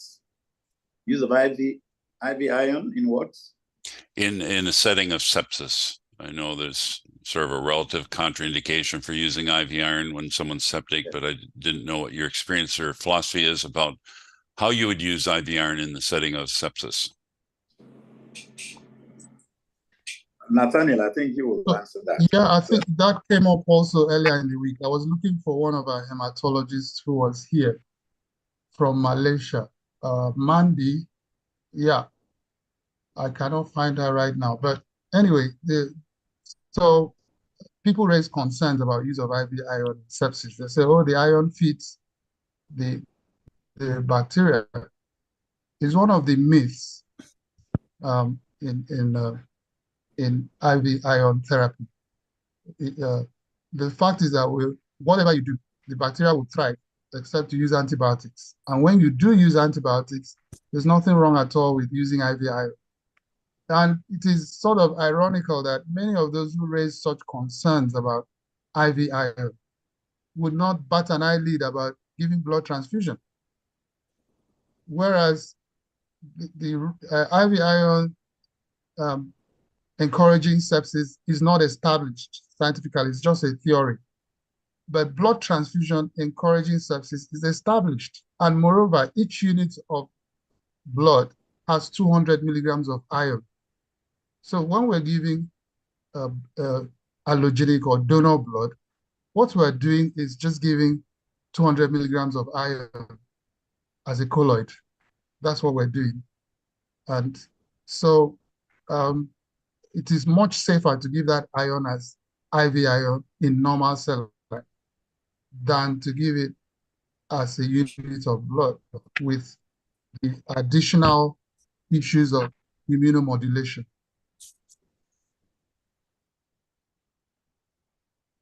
Jonathan, do you have any special words of wisdom on use of IV iron in sepsis, or do you agree with Nathaniel?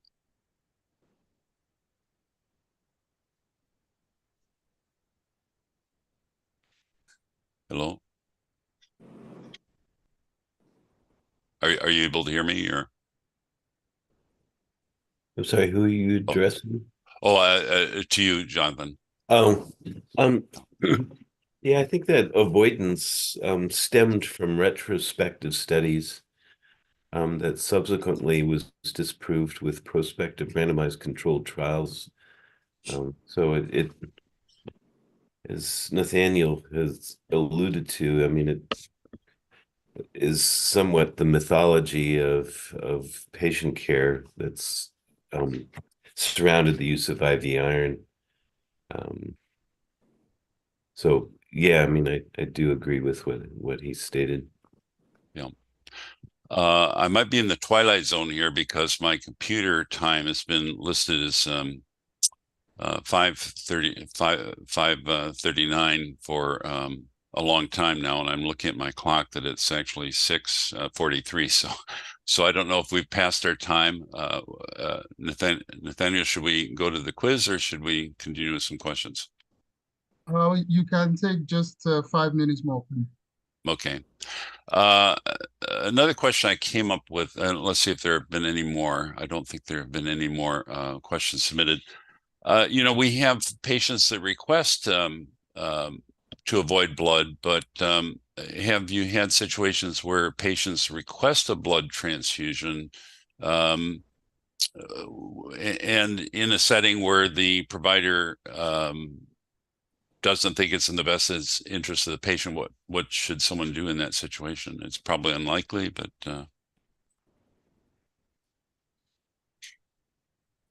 that's a very unlikely scenario. Mm-hmm. Yeah, I've never faced that kind of issue. That would be a real vampire. Yeah, it's an unlikely situation. It's just a hypothetical situation, but I think that's pretty much most of the questions that I can sort of think of at this point, and we haven't had any more from. I do have, if there's an interest, I do have one slide I could show you on some very interesting data that we just put together 2 days ago, if that would be of interest. Sure. I think there's another question, and I saw somebody's raising hand. Oh, okay. I don't see that. We're okay. That is asked by Ugara Gabe. He says, is this whole blood of fractional transmission we are talking about? And what's about, is this whole blood of fractional transmission we are talking about this total bad outcome? That's the question. And then there's somebody at the attendance, attendee, Israeli Hope, raising hand up. I don't know if you have anything to say. Yeah, I'm not seeing the raising a hand. There may be something wrong with Zoom here. As I said, my clock has been fixed at the same time for some period of time, so I may be operating in a problem situation here.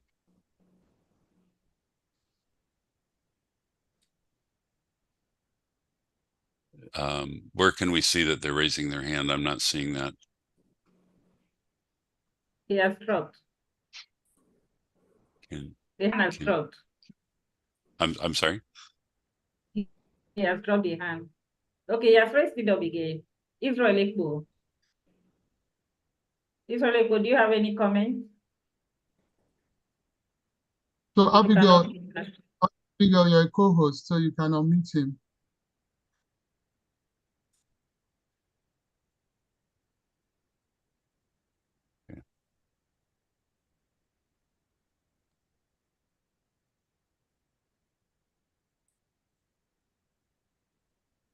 Israel Ekpo, speak.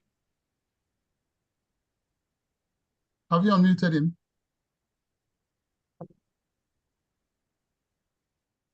Yeah. Okay, so you can take the question then that was asked that you read. You read out the question. Okay.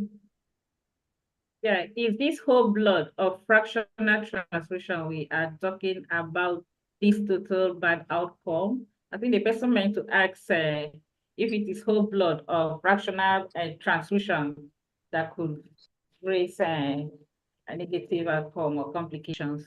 That's what he meant. Well, in the United States, we use mostly, almost exclusively packed red blood cells. I would imagine that whole blood would have even more complications because of the platelets and plasma in it.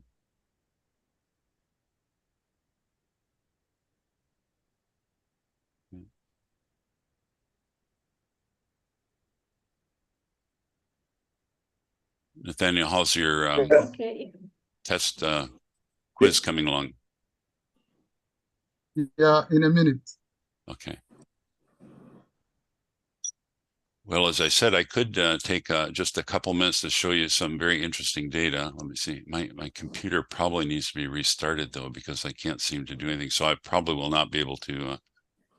I need to reboot my computer, I think, so I won't be able to even show that. But basically what we did is we looked at about 900 charts in 3 hospitals, looking at patients who just received 1 RBC unit during their hospitalization. And I can't even pull up the image myself to repeat it, but we stratified those patients getting 1 unit of blood. Now, these are all the patients in the hospital, but we stratified it by the pre-transfusion hemoglobin as being 5 or less, 5.5 or less, 6, 6.5, all the way up to 7.5, and then over 8. And basically, although the numbers were relatively small for patients with a pre-transfusion hemoglobin less than 5 who received only 1 RBC unit during hospitalization, but 60% of those patients, 2/3 of those patients didn't need that single unit of blood.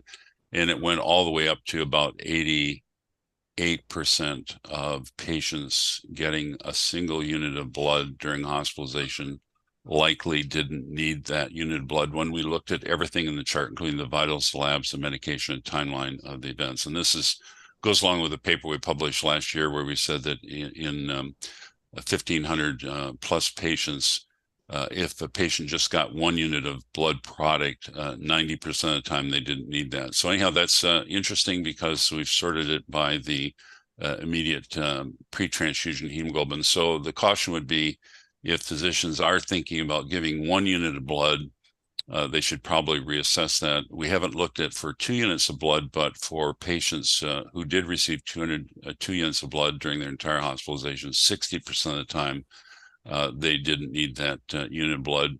Using more traditional methods, I'm sure if anyone on this panel looked at it, they would, and Dr. Shander, for instance, if someone looked at this, they'd probably say they didn't even need the, most of those, but at least 60% of those patients clearly didn't need the transfusion. So it's sort of an interesting fact I'd like to throw out.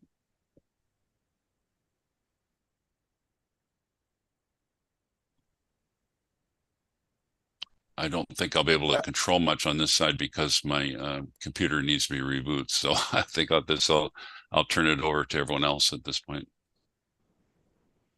All right. So Abigail, I think Dr. Jadwin is having some challenges with his computer. So maybe you could thank all the speakers and then panelists and then go on to the quiz. Okay. No problems. But let me just take one of the questions I just saw from one anonymous attendee. He's asking if Dion Osemwegi is still available. Would she be able to mention which hospital in South Africa is testing the hemoclave device? So if we have Dion in attendance, he can please respond to that question.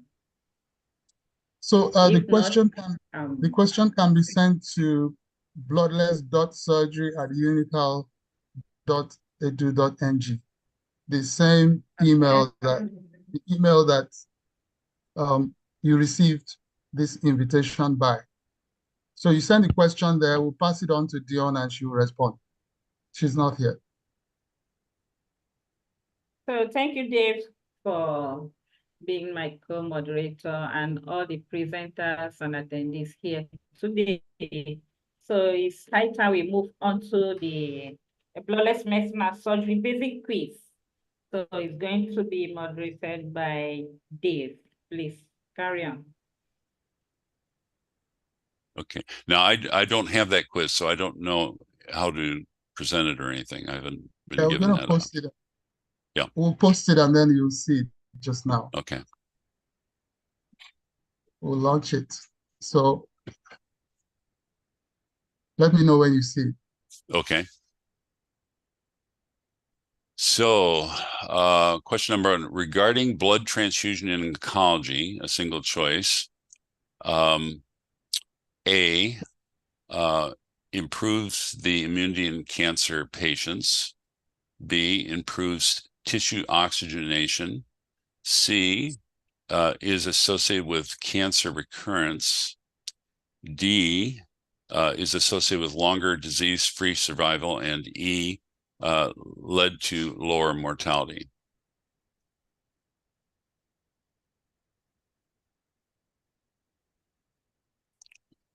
One.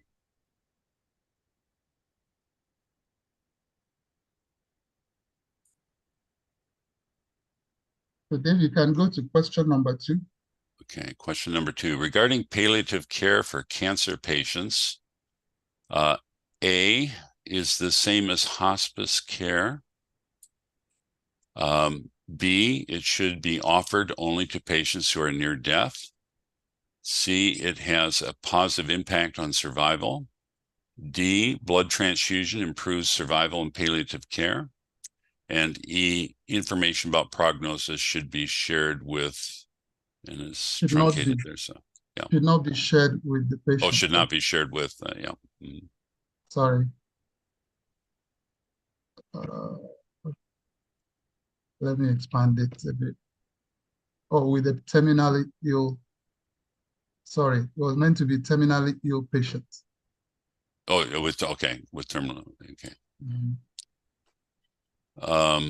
Let's see. We're getting some responses for the first question, about 14, and we'll go on to the third question.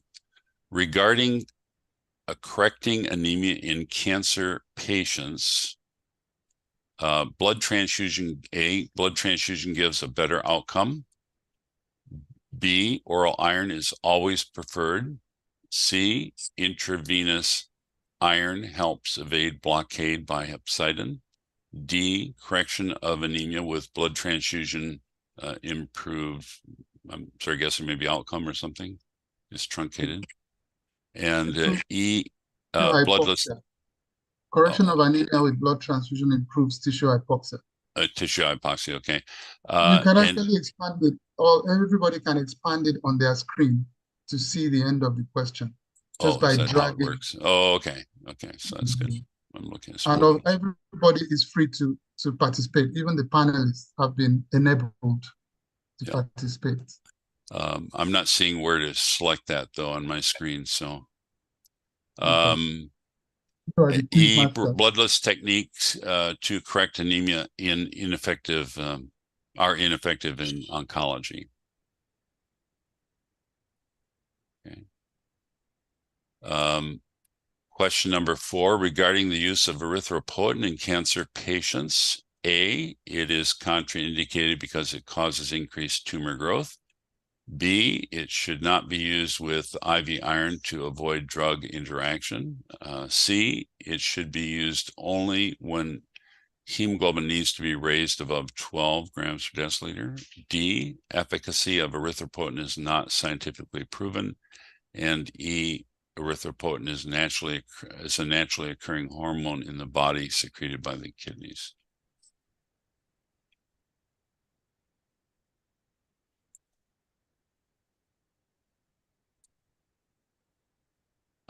Question number 5, intravenous iron in oncology. A is dangerous and should be avoided. B can only be used with erythropoietin.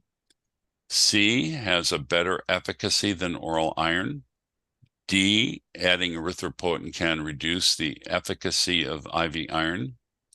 And E, only iron sucrose should be used. I don't know how many questions there are. I'm not familiar with the quiz. 6, regarding oncology patients. A, there is no evidence of adverse outcome of blood transfusion in breast cancer. B, minimizing blood loss is not really feasible in cancer patients because of increased vascularity and it's again truncated even though I'm in full screen. Okay. If you hover over it, you can see it. So vascularity of malignant tumors. C, blood salvage is contraindicated in cancer patients. D, bloodless liver transplant in oncologic patients is experimental at the moment. And E, standard palliative care of oncology patients involves blood transfusion.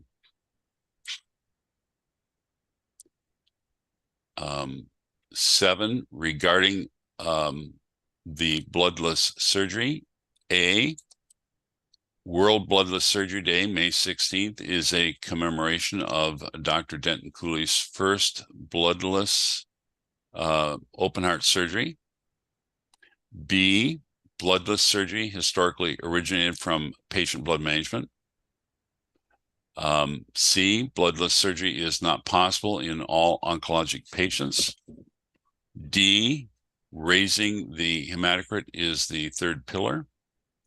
And E, outcomes of bloodless surgery are worse than transfused patients.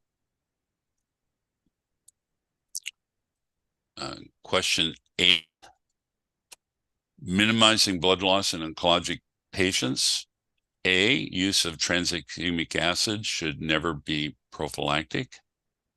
B, taking a good history helps to minimize blood loss at surgery. C, vitamin K is not useful in acute hemorrhage. D, general anesthesia leads to less blood loss than local regional anesthesia.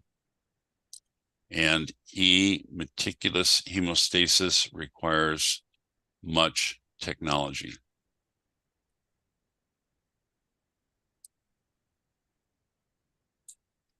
Question 9, optimizing tissue oxygenation. A, requires transfusion. B, administering oxygen is not necessary unless the patient is gasping. C, administering adequate pain relief assists with optimizing tissue oxygenation. D, erythropoietin helps improve tissue oxygenation. And E, is needed in gasping patients only. And I guess maybe our last question is 10. The pillars of bloodless medicine and surgery are optimization of hematocrit and minimized blood loss. B, raise the transfusion trigger and minimize blood loss. C, optimize tissue oxygenation and lower the transfusion trigger. D is A and B, and E is A and C.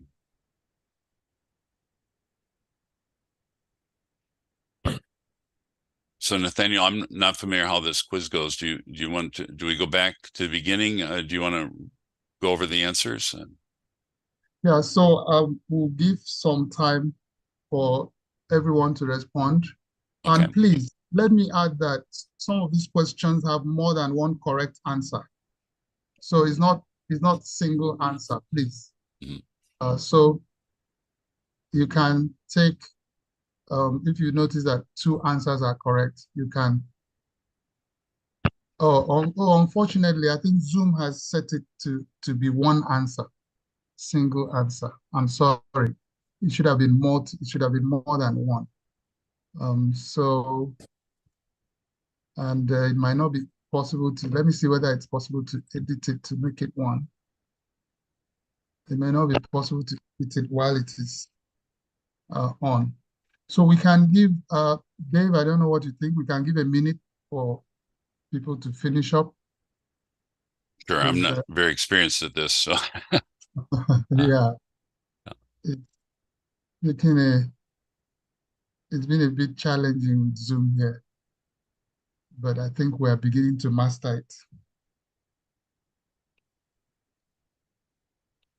So in a minute, we'll start from question number 1. Nathaniel, I can't see the questions again on my screen. You want to put it up? Oh, I'm sorry, sir. I don't know how to relaunch without ending the poll. So in any case, I'm going to go over them one by one again. Well, if you'd like me to, if there's a certain question that you're interested in, I certainly can scroll to that area.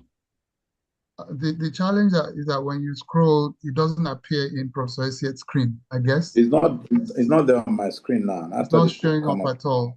Yeah. So the screen I'm seeing, no one else can see? Others can see, just that Professor Essie cannot see. Those are the challenges of technology. Yeah, the problem is, again, I need to reset my computer because I can't really control things. So that's okay. I'm starting now from question number 1. So the question was regarding blood transfusion in oncology. No, A, improves immunity in cancer patients. That means I can't take part. I can't take part in answering. Oh, you can, because you're hearing the question and the answer, so you can comment. No, it's different from looking at the. Oh yeah. No, you are our teacher, so we can't be giving you exams. So Okay. right. So improves immunity in cancer patients. Okay, only one person said yes, but most people said no. And the no is correct, because we learned already from up to 2 of these on Monday that it causes immunomodulation. It actually lowers the immune system and makes the patient more susceptible. B, improves tissue oxygenation. Again, we heard from one of the workers from New York who participated in the study that blood transfusion actually lowers the SpO2, and not just for a short period. It causes tissue hypoxia for a prolonged period, in a paper that was published in the past couple of years. C is associated with cancer recurrence. We had that from Dr. Blumberg, who in several studies showed that, yes, blood transfusion is associated with cancer recurrence. D is associated with longer disease-free survival. No. All the studies showed shorter disease-free survival. And E leads to lower mortality. No. The studies show higher mortality. So the answer for 1 is C. Regarding blood transfusion in oncology, it is associated with cancer recurrence. Then for question number 2, regarding palliative care for cancer patients, A, it is the same as hospice care. So the first speaker on palliative care on Monday pointed out that it's not the same as hospice care. Hospice care is further down the line when the patient can no longer care for themselves. Palliative care is for all patients with a terminal illness. So once we have diagnosed a cancer, we should consider some aspect of palliative care. Remember, it's going to involve things like pain relief and even caring for nausea, vomiting, which may come during chemotherapy and so on. B, it should be offered only to patients who are near death. The answer is no. As soon as we make the diagnosis, it's good to get the palliative care experts involved. C, it has a positive impact on survival. I'm glad most people said yes to that. Yes. So that came as a surprise to me, myself, because I didn't know that it has an impact on survival. But during my palliative care course, I came to realize that yes, it can help with survival. Blood transfusion improves survival in palliative care. No, we heard Dr. Tilianidis from Cyprus, who is a guru in palliative care, telling us that it's not even part of blood transfusion is not really part of palliative care. It's avoided. Information about prognosis should not be shared with the patient with a terminal illness.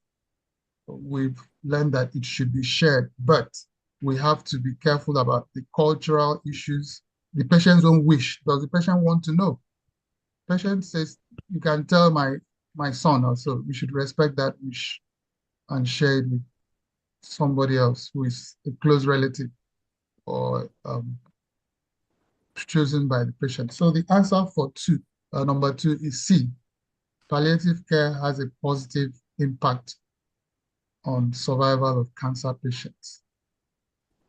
Then number three, regarding correcting anemia in cancer patients, A, blood transfusion gives a better outcome. None of the studies show that way. They all show worse outcomes. Oral iron is always preferred. Well, is not really preferred in cancer patients, even though generally oral iron is preferred whenever it's possible, since it's less invasive, more convenient to take. But in cancer patients, it's one of the inflammatory diseases in which hepcidin is raised. So oral iron will not really do the work. Intravenous iron helps to evade blockade by hepcidin, yes. So that's the correct answer. The correction of anemia with blood transfusion improves tissue hypoxia. We already have literature to show that it worsens tissue hypoxia. Bloodless techniques to correct anemia are ineffective in oncology. They are very effective. We are advised. The first speaker on Tuesday, who gave the keynote address, Professor Majed Refai, he made it clear that bloodless should be our first choice, not only for patients who decline, but even patients who do not know any better. Regarding the use of erythropoietin in cancer patients, it is contraindicated because it causes increased tumor growth. That is not established, it's just a fear, and it's not contraindicated. However, we are careful to not use it except when really indicated. It should not be used with IV iron to avoid drug interaction. It's the opposite. EPO on its own may not be very useful, but added to IV iron, that is, the patient is already on IV iron, and then we add erythropoietin, that would be useful. It should be used only when HP needs to be raised above 12 grams per dl. No, if the hemoglobin is at 12 grams per dl, we don't try to use EPO to raise it higher. That is one situation in which we should avoid erythropoietin because of the perceived hazards of thromboembolism, and some would even insist that it can further increase tumor growth. Efficacy of erythropoietin is not scientifically proven. It is scientifically proven. And erythropoietin is a naturally occurring hormone in the human body secreted by the kidneys. Yes. So the answer to number 4 is C. Sorry, E. The last one, E. Then number 5, intravenous iron in oncology is dangerous and should be avoided. No, it is virtually the standard of care now in oncology. B, can only be used with erythropoietin. No, it can be used on its own and it works. It's very powerful hemopoietic agent on its own. Has a better efficacy than oral iron? Certainly. Adding erythropoietin can reduce the efficacy of IV iron? No. It improves the efficacy. Only iron sucrose should be used? No. As a matter of fact, we had a professor here, was it last year? An IV iron expert in the US who said he doesn't even use iron sucrose, he uses iron dextran because the newer forms of dextran are not allergenic like the previous ones. They're not so bad. So the answer here is C. IV iron in oncology has a better efficacy than oral iron. Can bypass the hepcidin blockade. Regarding oncology patients, A, there is no evidence of adverse outcomes of blood transfusion in breast cancer patients. There is evidence. In fact, one of the earliest evidence, 1989, by Crow et al. Even in node-negative patients, those worse survival statistics, more recurrence, and so on. Minimizing blood loss is not really feasible in cancer patients because of increased vascularity. No, it's still feasible. Dr. Newman showed us how she dissects very carefully. We can anticipate where we can use all those techniques for minimizing blood loss. And during dissection, we can do meticulous hemostasis. For mastectomy, for instance, we may be able to anticipate where the vessels are coming out, perforators, other vessels, and like get them ahead, and so on and so forth. So that's not correct. Blood salvage is contraindicated in cancer patients. We just listened to that talk. It's certainly not contraindicated. Bloodless liver transplant in oncology patients is experimental at the moment. No, we listened to a talk where it's an established practice.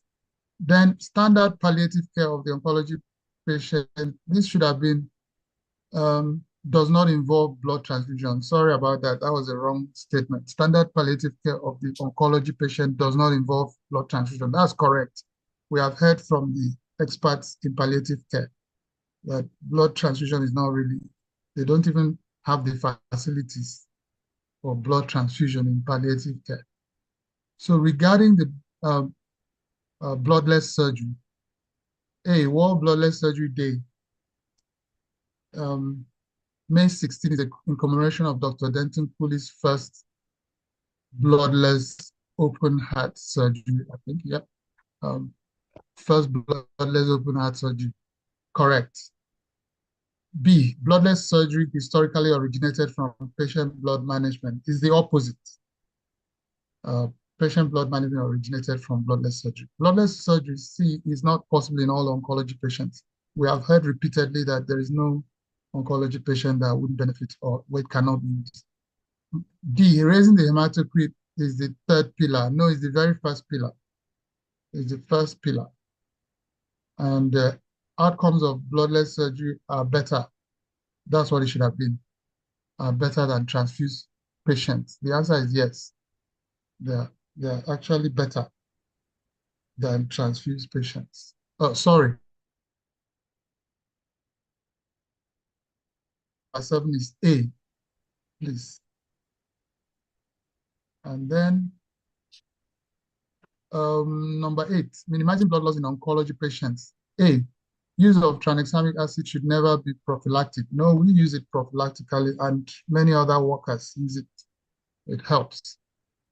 And taking a good history helps minimize blood loss at surgery. I think this is the one that had up to 2 answers also. Yes, it helps. Professor Esiet has told us how we need to find out if the patient is on anticoagulants or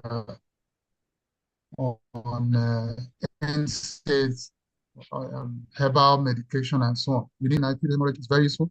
General anesthesia leads to less blood loss than local. That's not true. That's not true. Rather, local regional is preferred. Meticulous hemostasis requires much technology. No, that's not true. So the answer here is actually B. Taking a good history helps to minimize. And the penultimate question, optimizing tissue oxygenation requires transfusion. No, actually transfusion reduces tissue oxidation. Administering oxygen is not necessary unless the patient is gasping. No, if the hemoglobin is low, like in hemorrhagic shock or somebody who bled down to low hemoglobin, we can give oxygen, even if the patient is stable, to allow the body time to stabilize.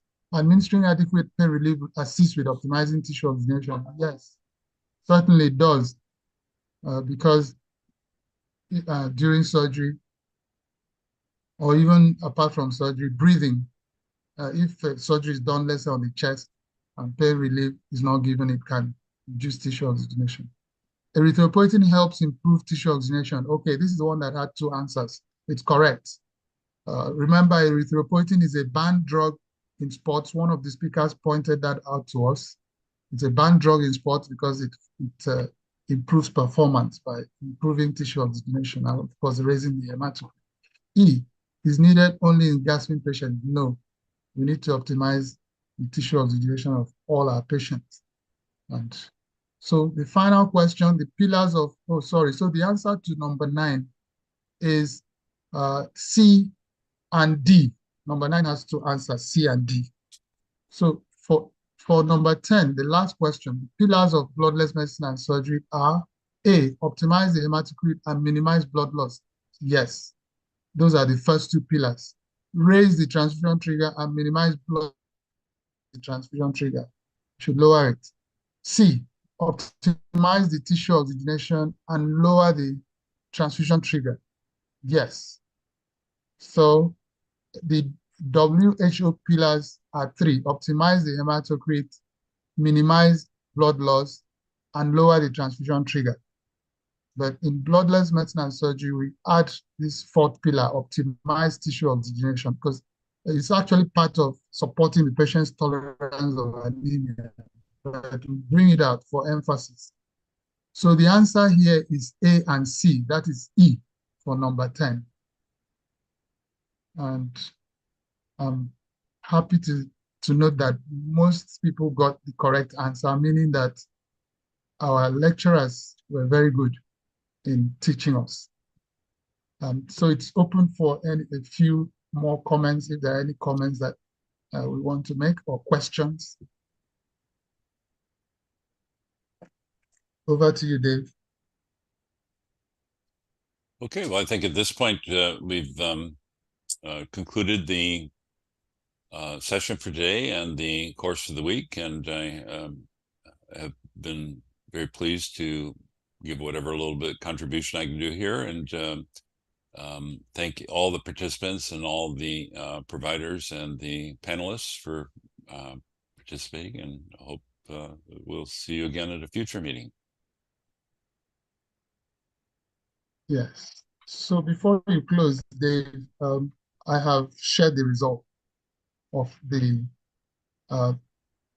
polling, so we can all see how we did. And I think before the final goodbye, Dave, I would like to very much thank all our speakers, our moderators, our panelists, and of course the audience. We started on Monday, the Bloodless Medicine and Surgery Week, and this is the 6th day, and every day has been phenomenal in my own view, and I think many people have sent comments by email, by various means, sharing the same sentiments. So the reason we have the week is, as we said, to raise awareness. So we're not just speaking in an echo chamber, or we shouldn't be speaking in an echo chamber. So we want to share what we have learned with our colleagues who may not have been here. We want to practice these things and improve the outcomes. That's the main thing. We want to improve the outcomes of our patients, in addition to protecting patients' rights. So we share with everybody else. And of course, whenever we receive notices of our meetings or any meetings on bloodless care, let us share widely. Somebody was asking how well known this organization is. I had actually, if I had been tech savvy on that day, I think I would have been able to answer that question very scientifically by sharing a poll question. But I haven't been able to share it. We actually had a poll that could indicate which continent or which place you're coming from, and we can know whether all the continents are represented. But in previous meetings, we have shared the poll, and it showed that all continents were represented in the meetings, every single one except Antarctica. So I can say the message is spreading, and we want to keep at it so that the blood industry does not take us backwards.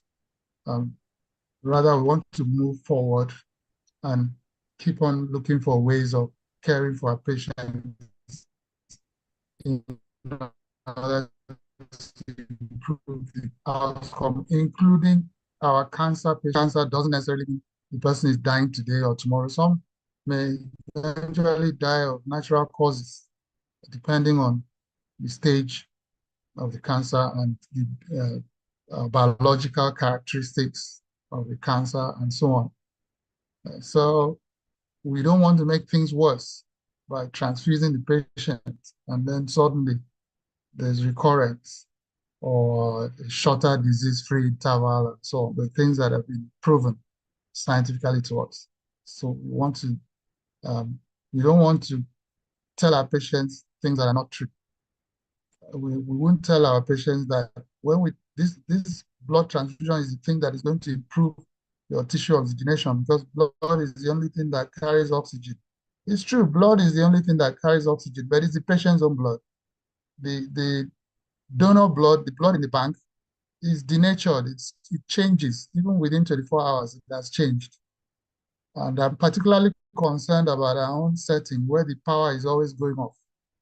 I'm surprised that people still collect blood from the bank and transfuse. How do they maintain the power? Because the power goes off everywhere. And they're keeping that blood for 6 weeks and transfusing it. So even where the power, let's say, never goes off, the blood still degrades because we're storing it in the fridge. It's a biological product. The speaker on the second day, Dr. Refai, reminded us that it is a tissue transplant. We're transplanting tissue. That tissue degrades when kept in the fridge. And moreover, there's immunomodulation, which is bad for cancer patients. So if we're telling our patients the truth, Dr. Spies has pointed out that they will not take the blood transfusion. Tell them the facts about this blood transfusion we're giving you. Well, maybe we're just giving you there's no proven efficacy or benefit, and there's a lot of proven harm. So we're just giving it to you, just to give it to you. Or if we're following a guideline, we say, okay, we're following so-and-so guideline. But I mean, Dr. Blomberg told us about how guidelines need to be updated because they are not in tune with actual scientific evidence. So if that's what we are following, we say, okay, we're following guidelines, but the truth is that research shows that this thing is not going to improve your outcome in any way. Rather, it increases morbidity and mortality. Patients will not accept it. They'll go for the bloodless techniques. So I want to thank everybody again for being here. Let me not go on and on. I had wanted to share a slide that advertises our upcoming meeting in November, with the annual meeting of the Bloodless Medicine and Surgery Society is coming up November 6th to 8th. So please permit me to, I think I had shown it during my presentation, but for those who were not here during my presentation on Thursday, I think I'm succeeding here. Mhm.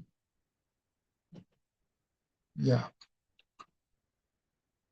So please, I'm going to share it right now. Please send in your papers, make out time. Is it showing up over there?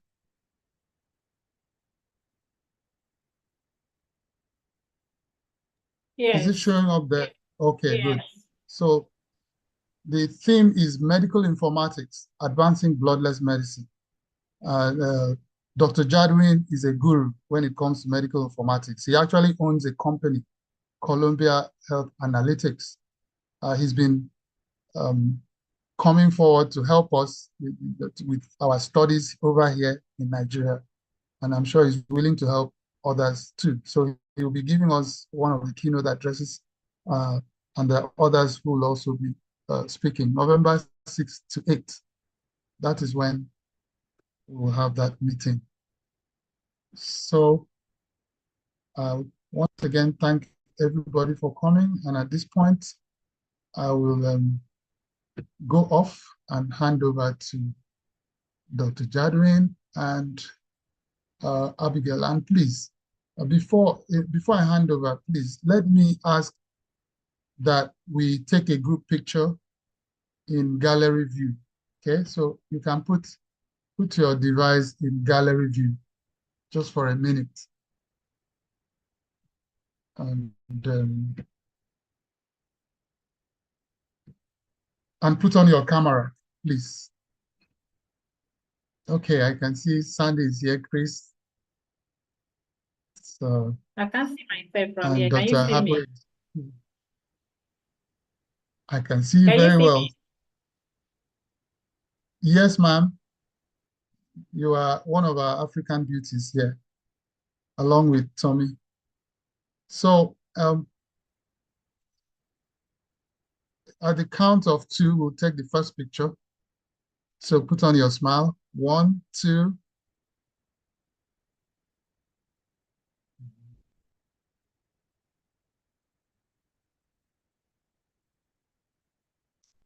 Okay, in case somebody missed that, we'll take one more at the count of 2. At the count of 2, 1, 2.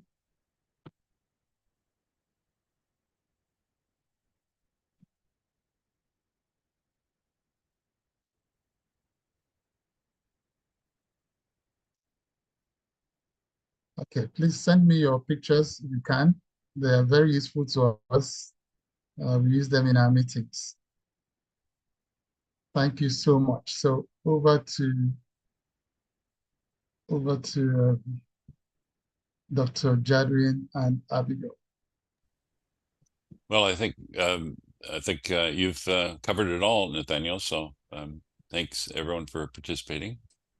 It's been very enjoyable. And I was even thinking after his remarks, then he will appoint somebody for the vote of thanks, but he has done that. Oh, please, We really you are appreciate hereby appointed. No, it's been done already.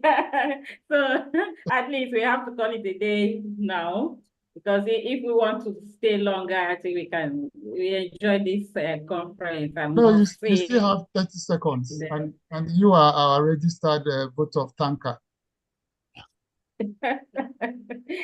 The presenters for today, Dr. Waters, Dr. Oluwatomi, that's Tommy. We really appreciate you very well. And we must say this conference, Bloodless Medicine and Surgery Week for this 2024 is really very important to us. And we wish that most of the cancer patients were even involved. I think the participant has learned a lot, and I've also learned a lot. I want to also thank other panelists, the attendees, those who are not here but were on from Monday till yesterday. We want to appreciate you all. Please, we wish you to spread the news as you have heard from the president already. we'll be looking forward to seeing November coming 2024. We'll be having the annual meeting and conference. I think it's going to be more remarkable than this. So from now, let us go and party online. I wish we have the opportunity to see one-on-one, so we'll just share some cup of drinks. Thank you so very much for being with us till now. We appreciate it. Thank you. Thank you, everyone. Bye-bye. Bye-bye. Thank you, everyone. Thank you, Bye-bye. everyone. Bye-bye. Bye. Bye. Thank Bye. you, everyone. Yeah. That's okay. How are you?